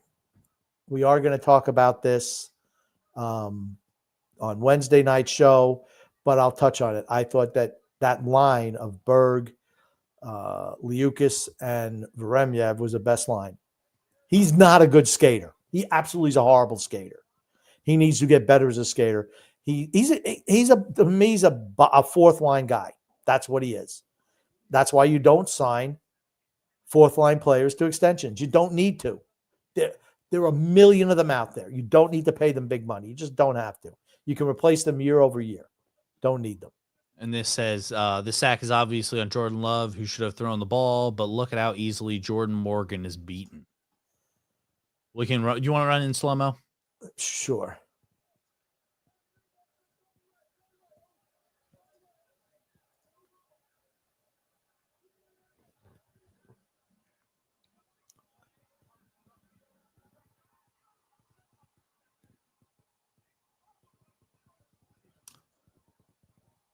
How do you not know to throw the ball away? You're looking right at the guy who's going to sack him. I'm sorry, that's not that you can't blame. Oh, he's young, he's this, he's that. How many years has he been in the league? Maybe he's looking to make a play. Throw the ball away. Okay, so but instead maybe he'd rather take a 15-yard sack. Okay, you're up 10-0. You think that, and this is like at the end of the third quarter, and you're thinking that he's trying to throw the game there. You'd rather take a 15-yard sack. You got to punt anyway. I throw just the ball away. Throw the ball away. Okay, I'm not buying into that. The Packers. Okay, and then I'll pull up the Matthew Golden catch. We'll pull that up next. Okay. I'm just not. Everything is not a conspiracy theory in my book. Okay, because it absolutely killed people's bets, and this is the most money that's ever been made on a weekend for Vegas. By the way, was this game? I don't care. So you're going to try to tell me the whole team was involved in this? The whole team is throwing games. Is that what you're going to try to tell me? The quarterback, the wide receiver, the guy blocking? No. Maybe they just came out and they thought they were going to steamroll a shitty Cleveland team, and they wound up getting beat. That's what happened in San Diego today. I mean, for the Chargers today against the Giants. It happens. You come in overconfident because you start smelling yourself a little bit, and you wind up losing those games. That's a distinct possibility. Green Bay right now, they were up 13-0. Maybe it was 13-2. And they've just given up 2 touchdowns to Dallas in the last minute. Are they throwing the game? Are they throwing the game to Dallas? Funny, it's the same exact team involved. Are they throwing the so Green Bay is going to – so you're accusing Green Bay of throwing games for a financial gain. Maybe they need to make that money back that they spent on Micah Parsons. Oh, my God. Just stop. You're just ridiculous. Okay, so here we got the Matthew Golden play pulled up. Okay, let me just comment on Drew's thing. He just said, just win one of my money leagues by 0.26 points. I dang near had a heart attack. Yeah, my season's shot with all the injuries I've had. Just shot. Everybody gets hurt. I just know they're on my team. Okay, here we go. 10-0. 11 minutes to go. Love from the end zone down the sideline. Wide open. It's Golden. Why is he running out of bounds? Why is he running out of bounds? Because that's where his momentum is taken. Dude, stop. Please stop. No. Okay. No. Okay. That's your proof that they're not trying. He could have just dropped the ball. If he's throwing a game, why didn't he just drop the ball? Because then it'd be so obvious if he just dropped the stop. ball. Okay, stop. Move on to the next comment. Okay, here, don't worry. We'll show this. You're going to tell me, oh, this is where his momentum's going. Look at what he's got. 5 yards between him and the sidelines? He's running towards the side. Okay, you Look at how far away he is from the sidelines. You are not showing it in context. You're showing it just when he has the ball. He has the ball. You think his momentum's taking him 5 yards out of bounds? Did he fly? How did he didn't run straight down? Was he coming across the field on a pattern? It's no. That's zero proof. Just stop. Just stop. You're ridiculous. You're ridiculous. I'm not ridiculous. It's facts. It's truth. It's the truth. How many times you see guys just stepping out of bounds? Not like this. Not everybody runs out of bounds throwing a game. Okay. You don't think that has to do with the fact that the NFL now owns 10% of DraftKings? You don't think that has to do with anything? He could have dropped the ball. He just could have dropped the ball if he's throwing a game. Didn't need to catch it. Just drop it. No, then it'd be too obvious if he just dropped the ball. Okay. Instead, he just decides to run out of bounds. Drew says, also, maybe it's just me. I thought Jackson Dart looked really good today. Seemed like the whole Giants roster wanted Dart to be the starter from the jump also. I believe that. Yep. I will absolutely play better with him in there. I absolutely think that he should have been starting week 3. And that was when I projected him to start was week 3. Should have started week 3. I said week 5 or 6 is what I said. So I was closer. I said they were going to do the Eli Manning plan, which was, I think, week 5 or something like that, week 6. Okay. Next comment. No, we're going to pull up a video. Give me 1 second. Okay. If I can get this thing to load.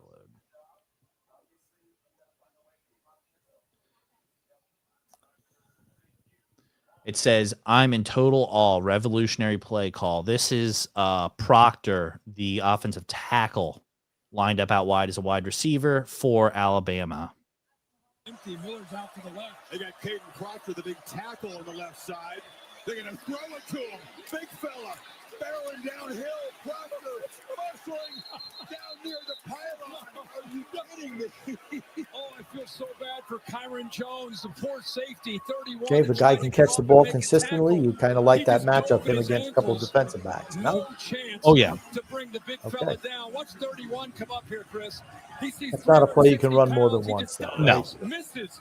Look at the big fella. Keeping a balance. Oh, he stepped out of bounds. Yeah, he said that amount. He did not score. Okay.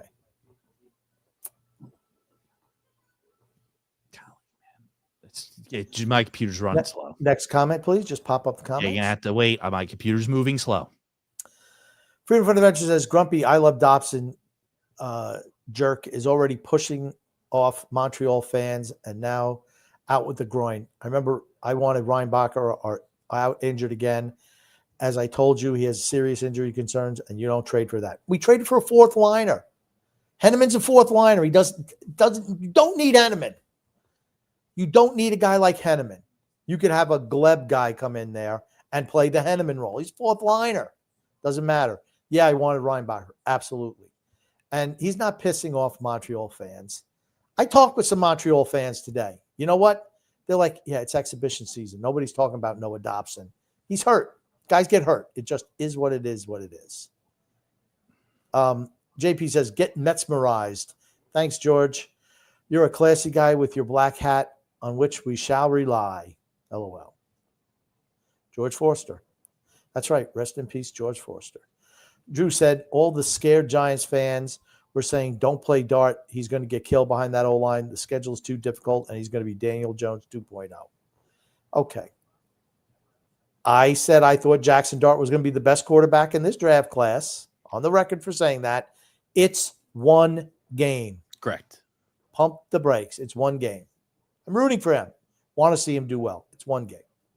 Freedom Front Event says, how could Sun-X have debt when he just spends Grumpy's money? Former GM Pierre Maguire. Now you understand why Lou refused to go down the path of over $8 million. Now you know on Noah Dobson. Well, Lou's out. You know what? He's not even NHL GM anymore. Lost his job because he didn't know what he was doing. That's fair to say. Drew says, damn, Mahomes is 30. I could have sworn it was only yesterday with him and Goff. Both scored 50 points in the same game. Yeah, true that.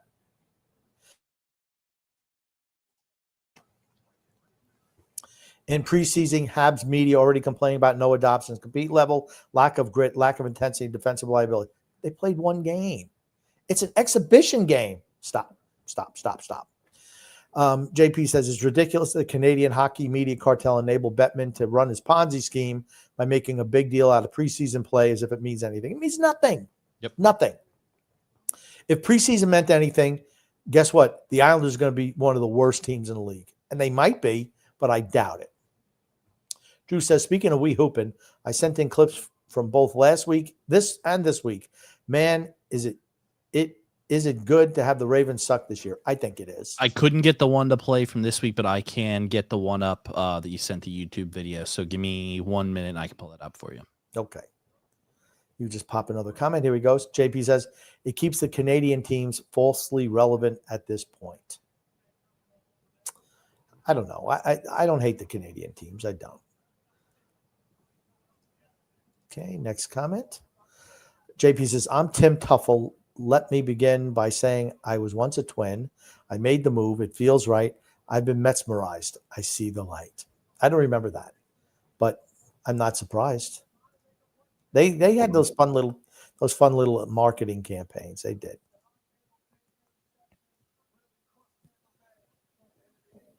And then this is the Wee Hoopin' video here. This from last week. This is from last week. I'm not going to play the full 26-minute video, but we'll just watch this little snippet. Yeah, it's fine. What? Update score gives zones you. Dumbass! They didn't score. Sped. He's on the 1 yard line. And that's the other part of Second and goal. Come on, defense. Please get a stop. somebody in his comments instead of Wee Hoopin' said Wee Baldin. Oh my God. Come on, defense. I think he yelled because his mom asked him. No! You want that meatloaf? TD Lions.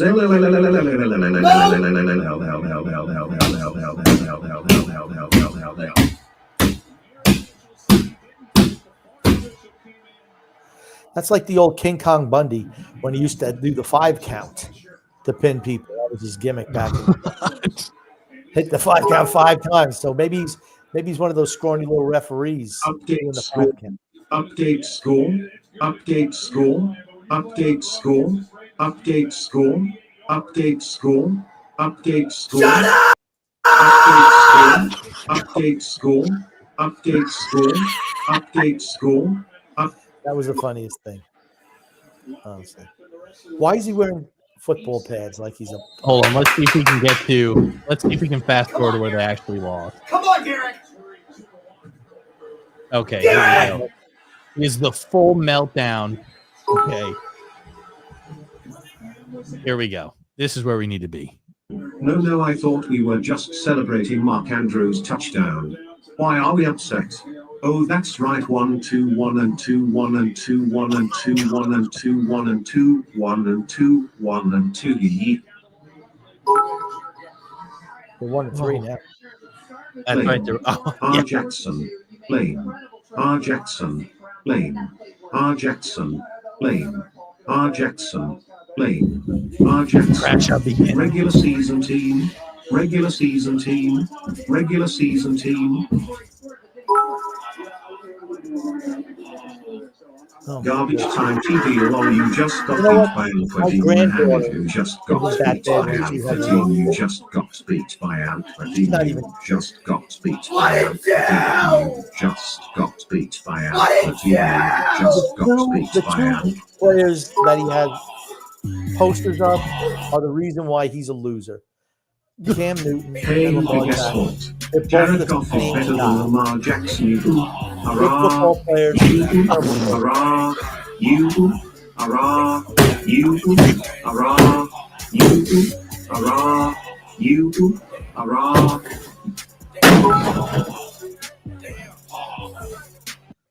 Where's his mother? Okay, so he's in the basement. This has to be a basement. Look at because him. there's steps. You see steps Yeah, going it up. absolutely is the basement. That's the only reason. He's upgraded from the attic to the basement. Okay. So he used to be in the attic. Are we certain of that? He used to be in the attic, but now he's in the Because it basement. looked a lot like this before. It looks like they finished it. No, he was in the attic before. Okay. I've seen But about yeah. as much as him as I can handle at this point in time. Yep. Gungun says, Grumpy, you mentioned the Ravens being the only team to come to New England and punch the people's champion in the mouth. What about Dirty Sanchez and the Jets in 2011? Son X, do you prefer seeds in your melon? You don't eat watermelon, no, do you? I don't like. I do. I sometimes eat watermelon. No, I don't like. I mean, they have seeds in them, but I spit the seeds out. I don't eat the seeds. Okay. And one game is not the same as, beating the Patriots in one game is not the same. The Ravens were a rival for them. Absolutely. The Jets weren't. Jets won a couple games, but the Ravens were a real rival. Drew says, honestly, with the amount of injury the 49ers continuously have, is it time for management to consider firing that overrated regular season merchant, Kyle Shanahan? I think so. No. Maybe the type of players that they invest in are just injury prone. Yep. It could be that it could be fluky, but every year maybe their physio staff isn't the greatest. Maybe they're not doing the right type of exercises or things to make sure that, muscle injuries, soft tissue injuries. Knees are knees. You step wrong, you get rolled up on. A knee is a knee. Shoulder's a shoulder, but soft tissue, hamstrings, quads, soft tissue injuries, those are the ones where you got to question, the physio Medical staff. Yeah. Yep. Agree. James Farrell says, Grumpy, James Franklin should be fired. He's never going to win a championship with Penn State. He had a shot and he blew it. I'm so done with him. I like him. I'm not saying they're going to win, but I do like him. I love how you flipped. I watched that game, and you've just seen it in numerous games now where, this is the last play of the game. Every time I watch Drew Aller play, he's throwing a game-losing interception. This is totally on the play call. Yeah, you're running what? 3? I don't know if is the tight end was the tight end blocking on this play, or did he run her out? I don't know if he's blocking or not.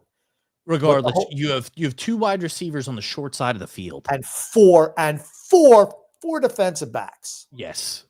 It's a dumb play call to run that to the short side of the field. The 2-point conversion.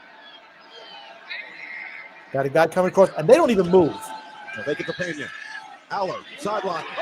So you ran 4 guys to the short side of the field.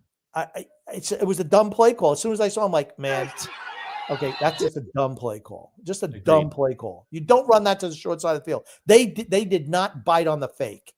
They did not bite on the motion coming across the field. They didn't bite on it. They'd seen this play 100 times before, and they didn't. It's just dumb.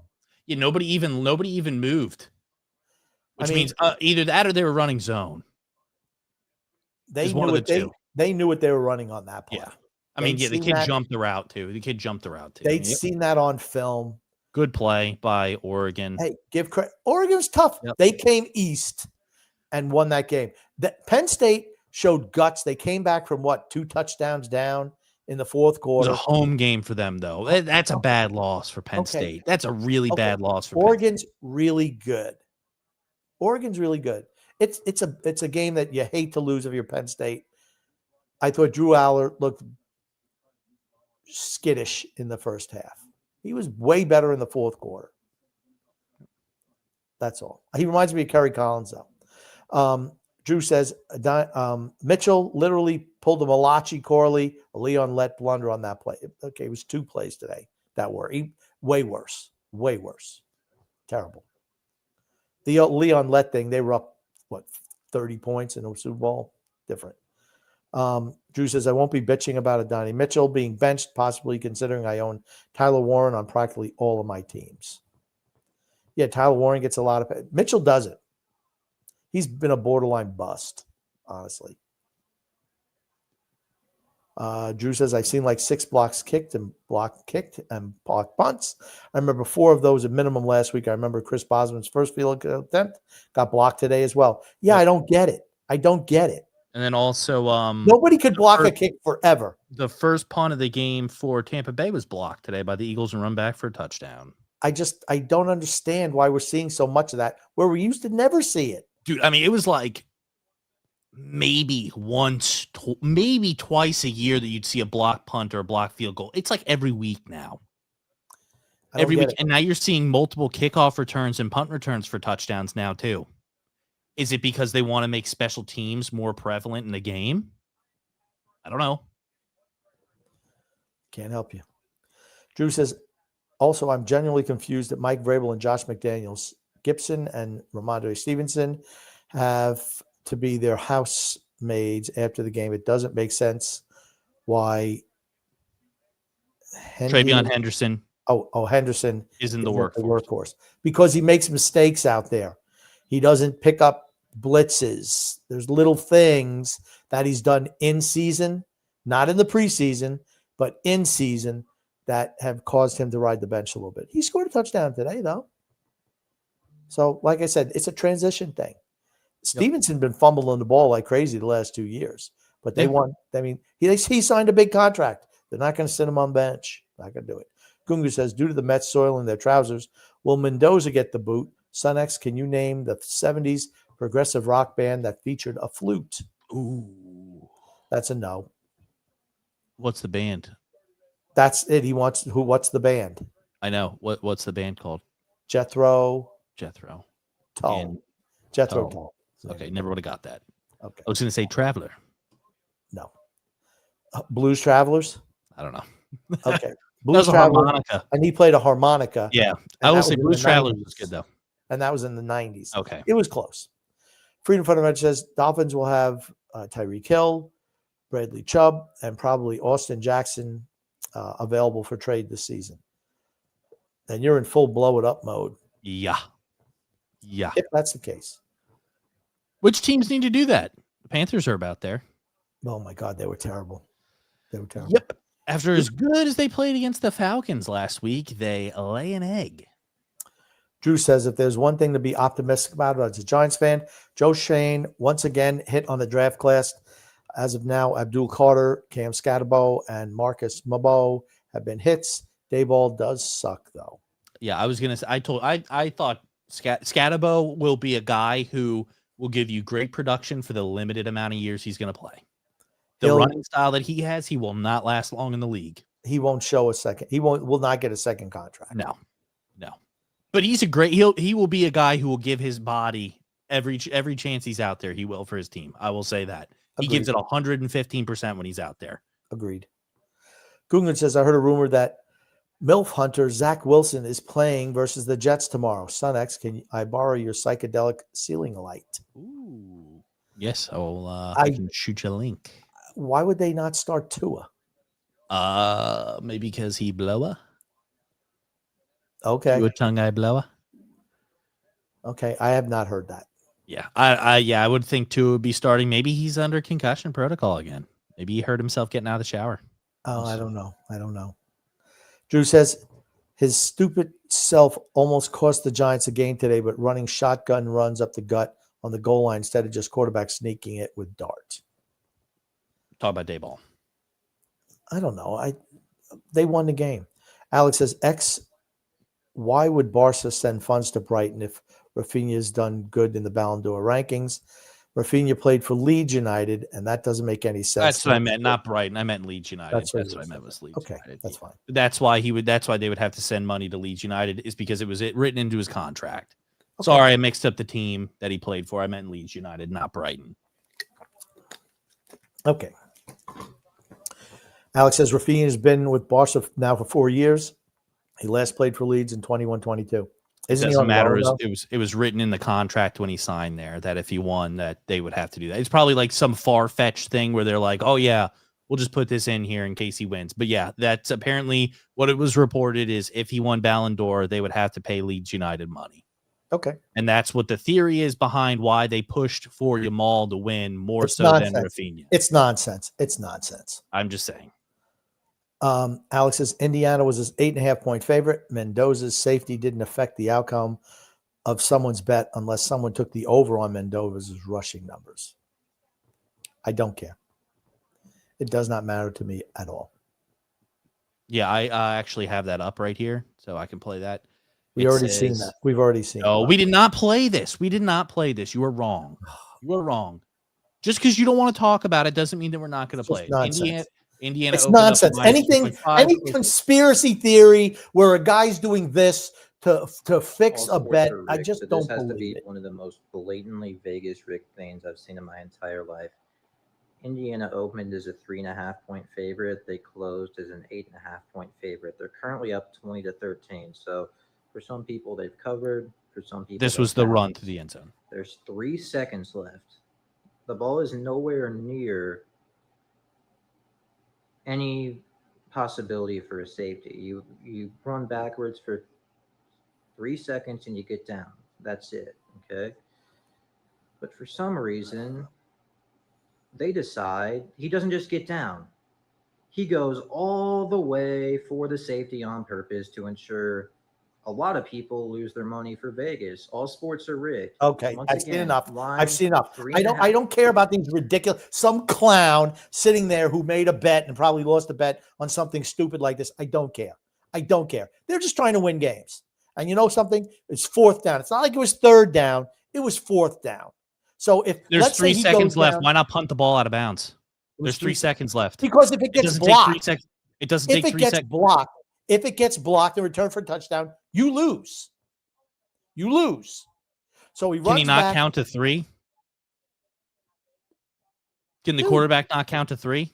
He told him, just run the ball as far as you can, run out of the end zone. Game's over, they win. Indiana's coach, guess what? We're here to win games. We're not here to try to manipulate a point spread when a 4th on 19. Where if something, here's the thing, if he goes down too early, as soon as he goes down, clock stops. If let's say it's 2.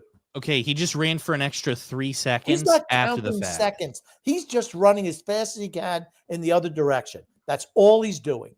Why didn't they just snap the ball through the end zone then? It was a long way to the end zone. A lot of stuff can happen. I don't care. Move on. We spent way too much time on this ridiculous shit. Again, you don't like it, so you don't want to talk about it. I don't want to talk about it ad nauseum. You don't like it, so you don't want to talk about Freedom it. Fund Adventure says, I'm seeing many positives for the Islanders as preseason games, both current and future. Q's backup goaltender. Where will they find fighters? Pacing of when guys are traded. Richie looks like he will force a move. Yeah. We'll save this for Wednesday.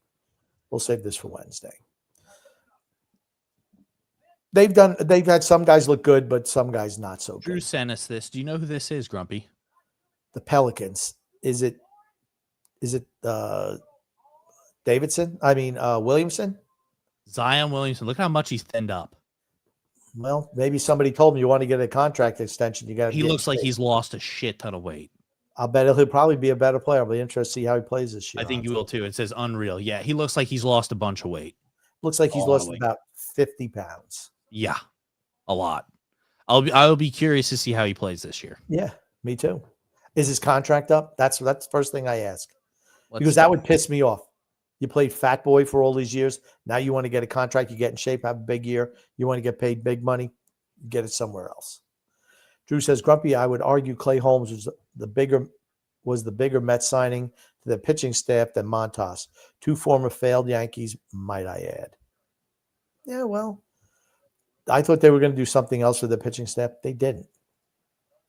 They didn't play well enough. They didn't deserve to win. You got to win games at the end of the day. Zion Williamson's contract, it says Zion Williamson's contract for the final 3 years is 25-26, 26-27, and 27-28. Was initially non-guaranteed, but became fully guaranteed in 25-26.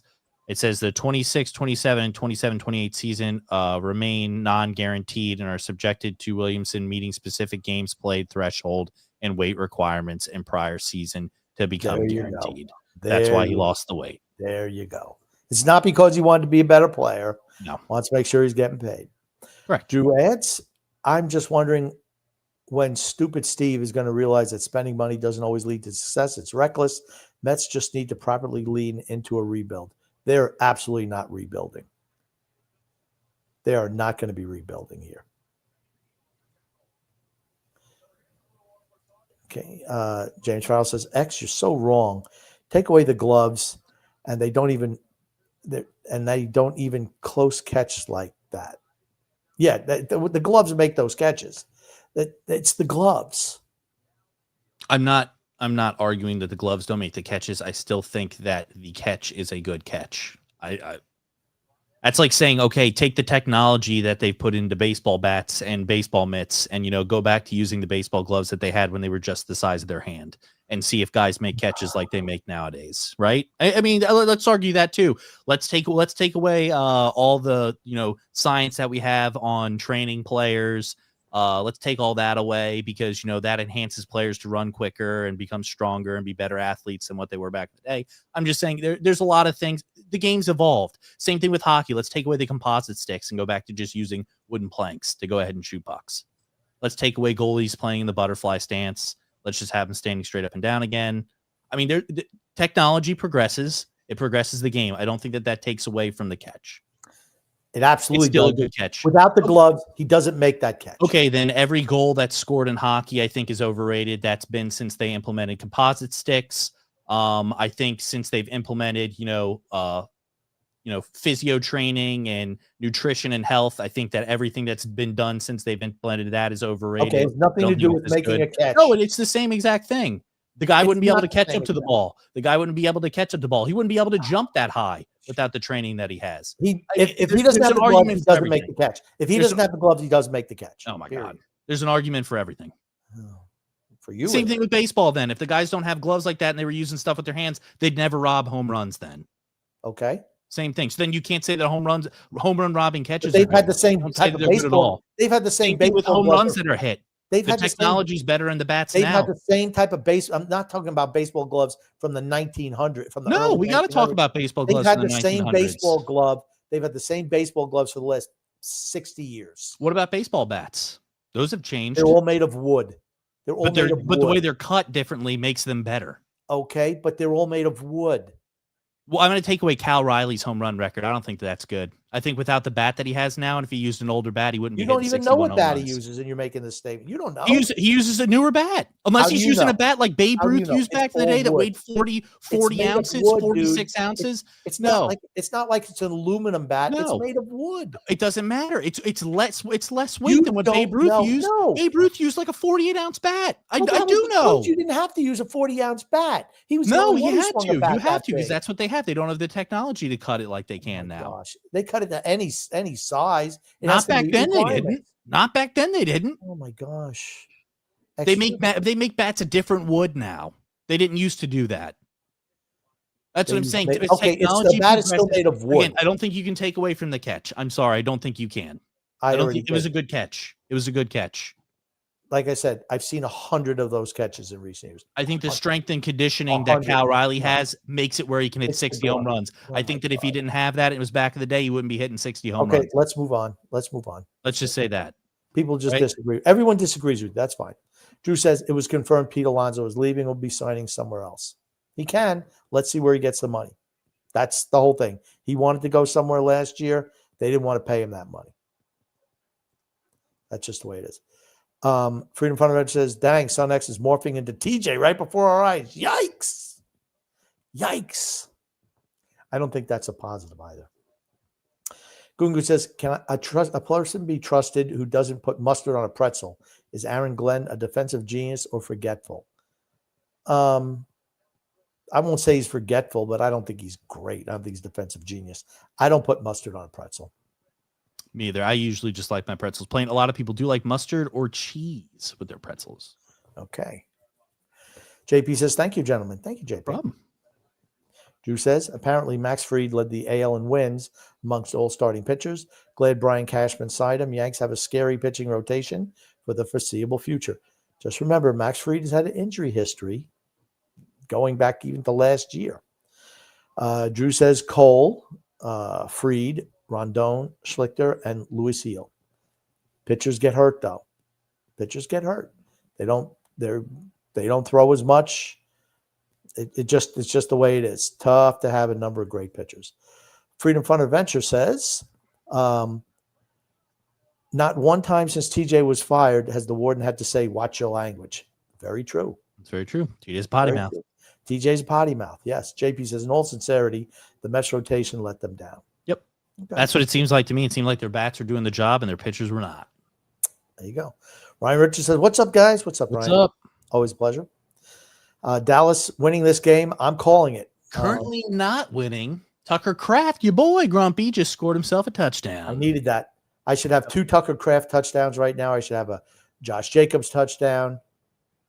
It's all right. You could be in the position that my team's in where we've only scratched over 100 points. Let me tell you something. This year. They're trying to say that he didn't score. They're trying to say it, but he does. He hits that pylon, baby. Don't even think about overturning, you piece of crap, NFL. His leg is not down. It's not down. It's not down. It's a touchdown. That's a touchdown. Yeah. Don't that's even. Absolutely a touchdown. That's like the greatest leap ever. That's the greatest. Honestly, ever. Oh, no, it was close. It was close. It was close. I'm telling you. It's close. It's I'm really telling close. You, dude, it's really close. I'll say it's. Ooh, he wasn't. I'd give it to him. I'd give it to him. He wasn't down. He was not down. I don't think he was down. But my thing is, was the tip of the ball out of bounds before he touches the pylon? It touches. No, it doesn't matter. The pylon is inbounds. No, my point is, the tip of the ball where he's holding it looked like it could have been out of bounds before he hits the pylon, is what I'm saying. And if the tip of the ball is out of bounds, isn't it considered out of play? No, it's when the ball has to hit the ground. You got to hit the ground. Oh, then he's absolutely scored. Then he absolutely scored. I didn't know if the tip of the ball is out of play, it's considered out of bounds. I didn't know. Yeah, then he definitely a touchdown. Okay. Drew says, I see Gleb as someone who can be an enforcer, but that's about it. He's a 4th liner. And here's the thing. I think they deserved extended run. I think that line has deserved extended run. They've looked good. I think they've been the best line for the Islanders in the meaningless preseason games that they've played, because they're meaningless. Guess what? None of them are going to make the team. They will all go to Bridgeport. That's what's going to happen. Aaron Glannon says, hello, Alan. He's a big Detroit fan. The Lions are winning and the Packers are losing. I love it. Let's go. We'll have to see. It's a close one tonight. Todd Peterson says, first visit on a Sunday, but while I'm here, let's go Blue Jays, and how about them Bears and that blocked field goal to win? Again, another one. I couldn't believe it. Yep. Crazy. Todd, so glad to have you on Sunday. We appreciate it. Aaron says, I love seeing the Ravens fans angry. Yeah, I don't like the Ravens. I've never liked them. Maybe because they played the people's champion very tough. That's a possibility. Drew says, Michael McDonald is a national hero for leaving the Ravens. Their defense has been in shambles since. They're not good this year. I'll say, I think the reason you don't like the Ravens too, at least this is me, why I would lean towards not like the Ravens. Ray Lewis really would go out of his way to try and injure players. Like, if I'm being 100% honest, he would go. Yeah, he would go out of his way to really, like, somebody's not looking, I'm ringing their bell. I think it's because they were really good and they gave the people's champion a hard time. Yeah. Oh, they took the touchdown off the board. Oh my God. How the hell that's a did blown they call. touchdown off the board? That's a blown call. It has to be inconclusive evidence. I'm telling you what, that's okay. By the way, shout out to the one Panthers fan in the crowd. You're a real one. That's terrible. That's terrible. You watch. He's not down. He's not down. Give it to he's gonna QB sneak it. He's not down. Oh, my God, here's a false start. God, again, this is a repeat from the first freaking half. I don't know. I think that's it didn't even line up.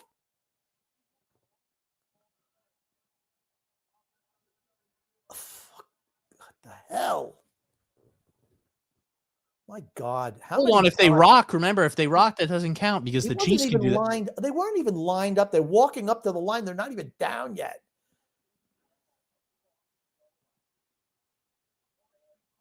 Let's see. Because if he rocks, remember, the Chiefs can do that every play. Their left tackle gets away with doing that every play.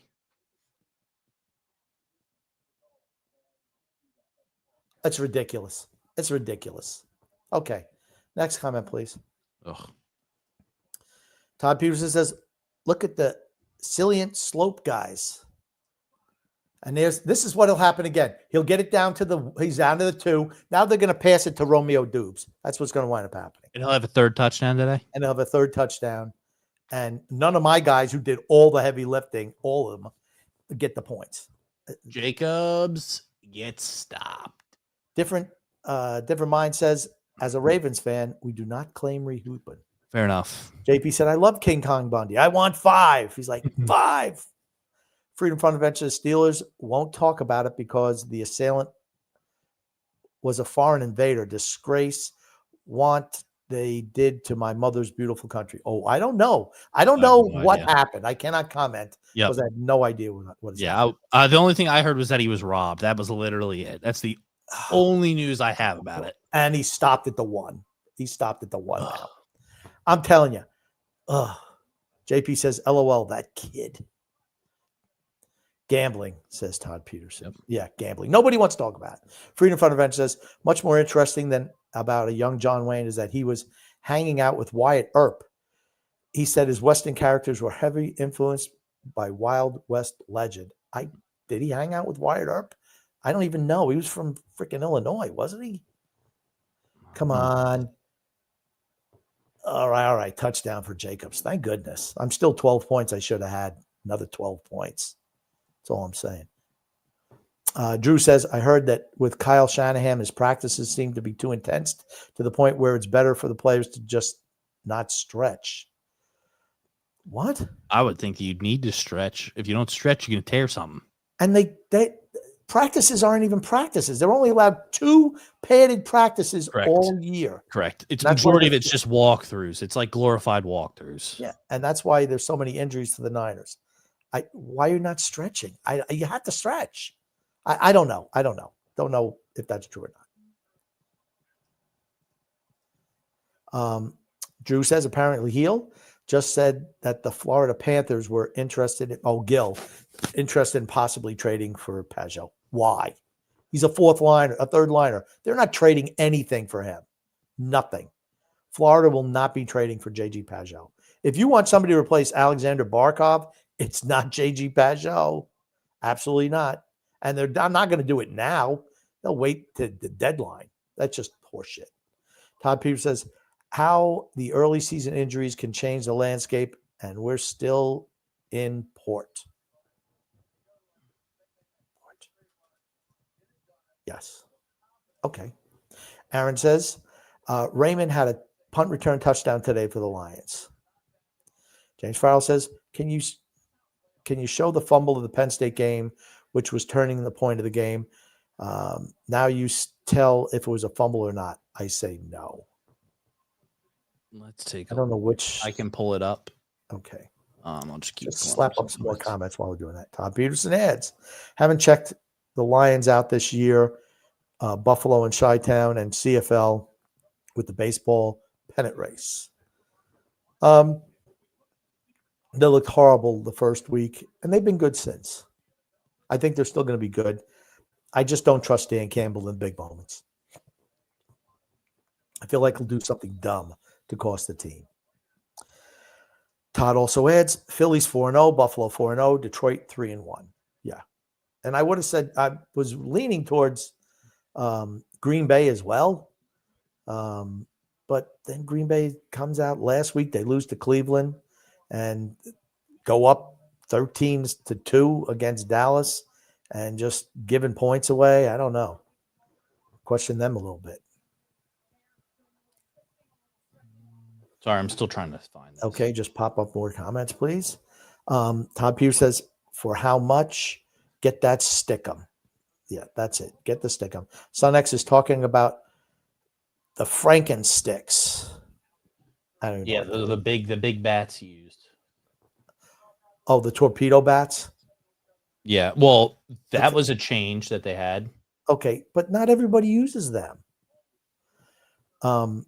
Drew says, I will say if Raleigh wins the MVP over and Judge, then MLB is a joke if they let that happen. He's a catcher. The other guy's a guy who drops pop flies in center field and costs you World Series. That's what he is. Todd Peters says, a Sherwood 530 versus an Easton aluminum to what we have today at $399. Drew says, the Tucker Craft TD just made me 6-2 in a 32-man league that I decided to willingly participate in. Well, they took that off the board. Drew says, I will say what I saw last game, seeing Mark Gascombe on the same line as Barzell and Duclair, just felt like such an odd mismatch. Shabanov would have been a better fit for Barzell. Shabanov, don't count on him. He hasn't looked that great. Sorry. Okay. All right. And I have the play here. Okay. We can real pop quick, up. set that up.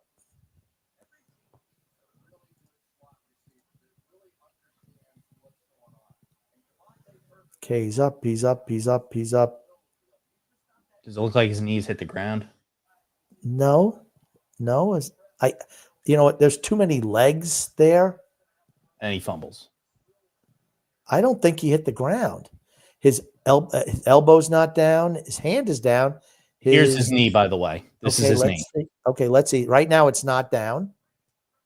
They're saying that it's down right here. Is it? I still see grass. I don't know. I'm going to say no, not yet. And then he presses up. I'm going to say no on that. I don't think he was down. They ruled him down. They overruled the fumble. And then then Oregon immediately scored after that. Okay. Well, whatever. I mean, okay. Freedom Fundamental says Henneman currently playing on the Islanders' first line. It's preseason. He will not be playing on first line. He played on the first line when he was with against the Devils with not Duclair, with Ritchie and Holmstrom. He was not on the first line. They started making changes in the last Devils game. Shabanov was dropped down.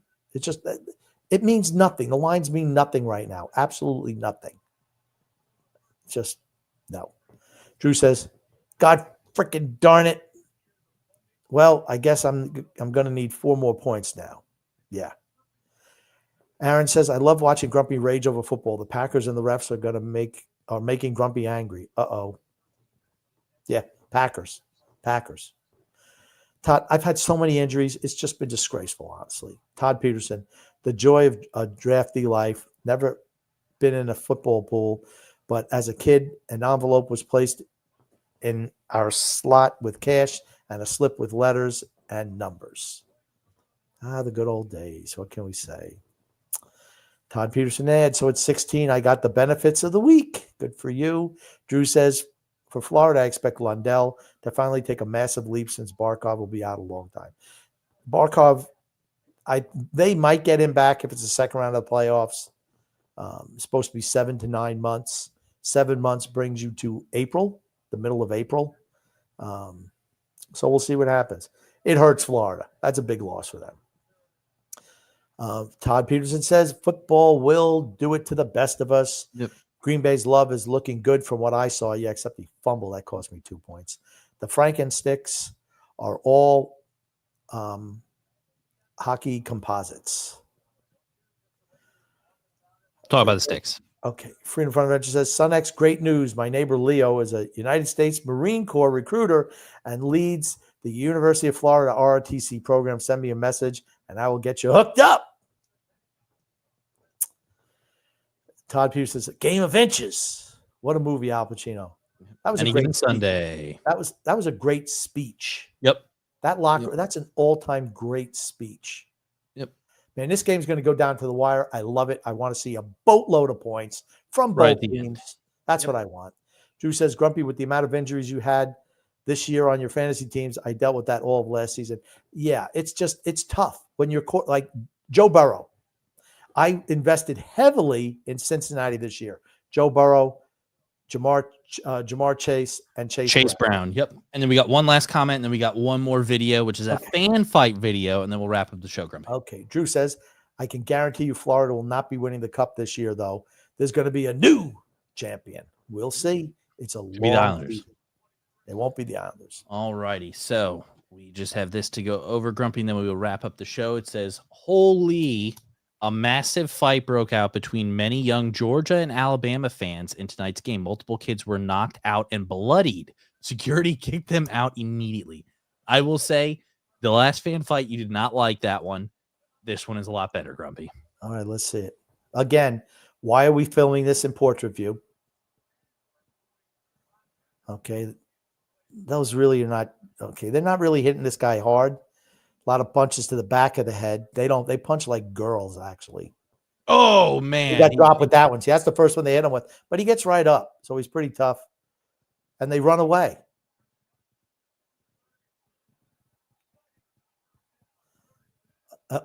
Oh, no. That's who was filming it, by the way. Okay. Well, I'm shocked. What the heck is it? What is going on? I don't understand it. Oh, man. Like I said, this guy in the gray shirt punches like a damn woman. And the other guy, like I said, he dropped him, but he got right back up. I can't tell if this was a Georgia and he runs away. kid. I'm going to say that the kid in the black is a Georgia fan. First off, where are the rest of his friends at? Yeah, I mean, who are there because he got absolutely jumped. He got absolutely jumped. And I'm going to say that those two kids were the Alabama fans. The thing is, if that word gets out, like, let's say, I mean, I'm going to say probably that kid's in a fraternity. He's in the student section. If that word gets out to the rest of the Georgia kids fraternity, those kids are going to get absolutely killed in the parking lot. Absolutely killed in the parking lot. Yeah. Yeah, just wow. Yeah, that one right there, absolutely. Yeah, right there. That was the blow right there. That was the one. Yeah, he hit him straight on. He dropped him one punch, knocked down, but he got right up. Yeah. He could have continued. The guy ran away after that. He probably was afraid. I dropped him. I better get out of here. Oh, because he knew. Okay. Yeah. Yeah. I'm just gonna say I'm surprised nobody else jumped those two kids. If they were the Alabama fans, I'm shocked. I've never seen Alabama wear black. I've only seen Georgia wear black. So I'm pretty surprised that other kids from Georgia did not jump those two kids. Okay. That's the only thing I'll say. But all right. Anyway, Grumpy, anything you want to say before you wrap up the show? I just want to say there will be no show next Sunday. No show next Sunday. Once again, no show next Sunday.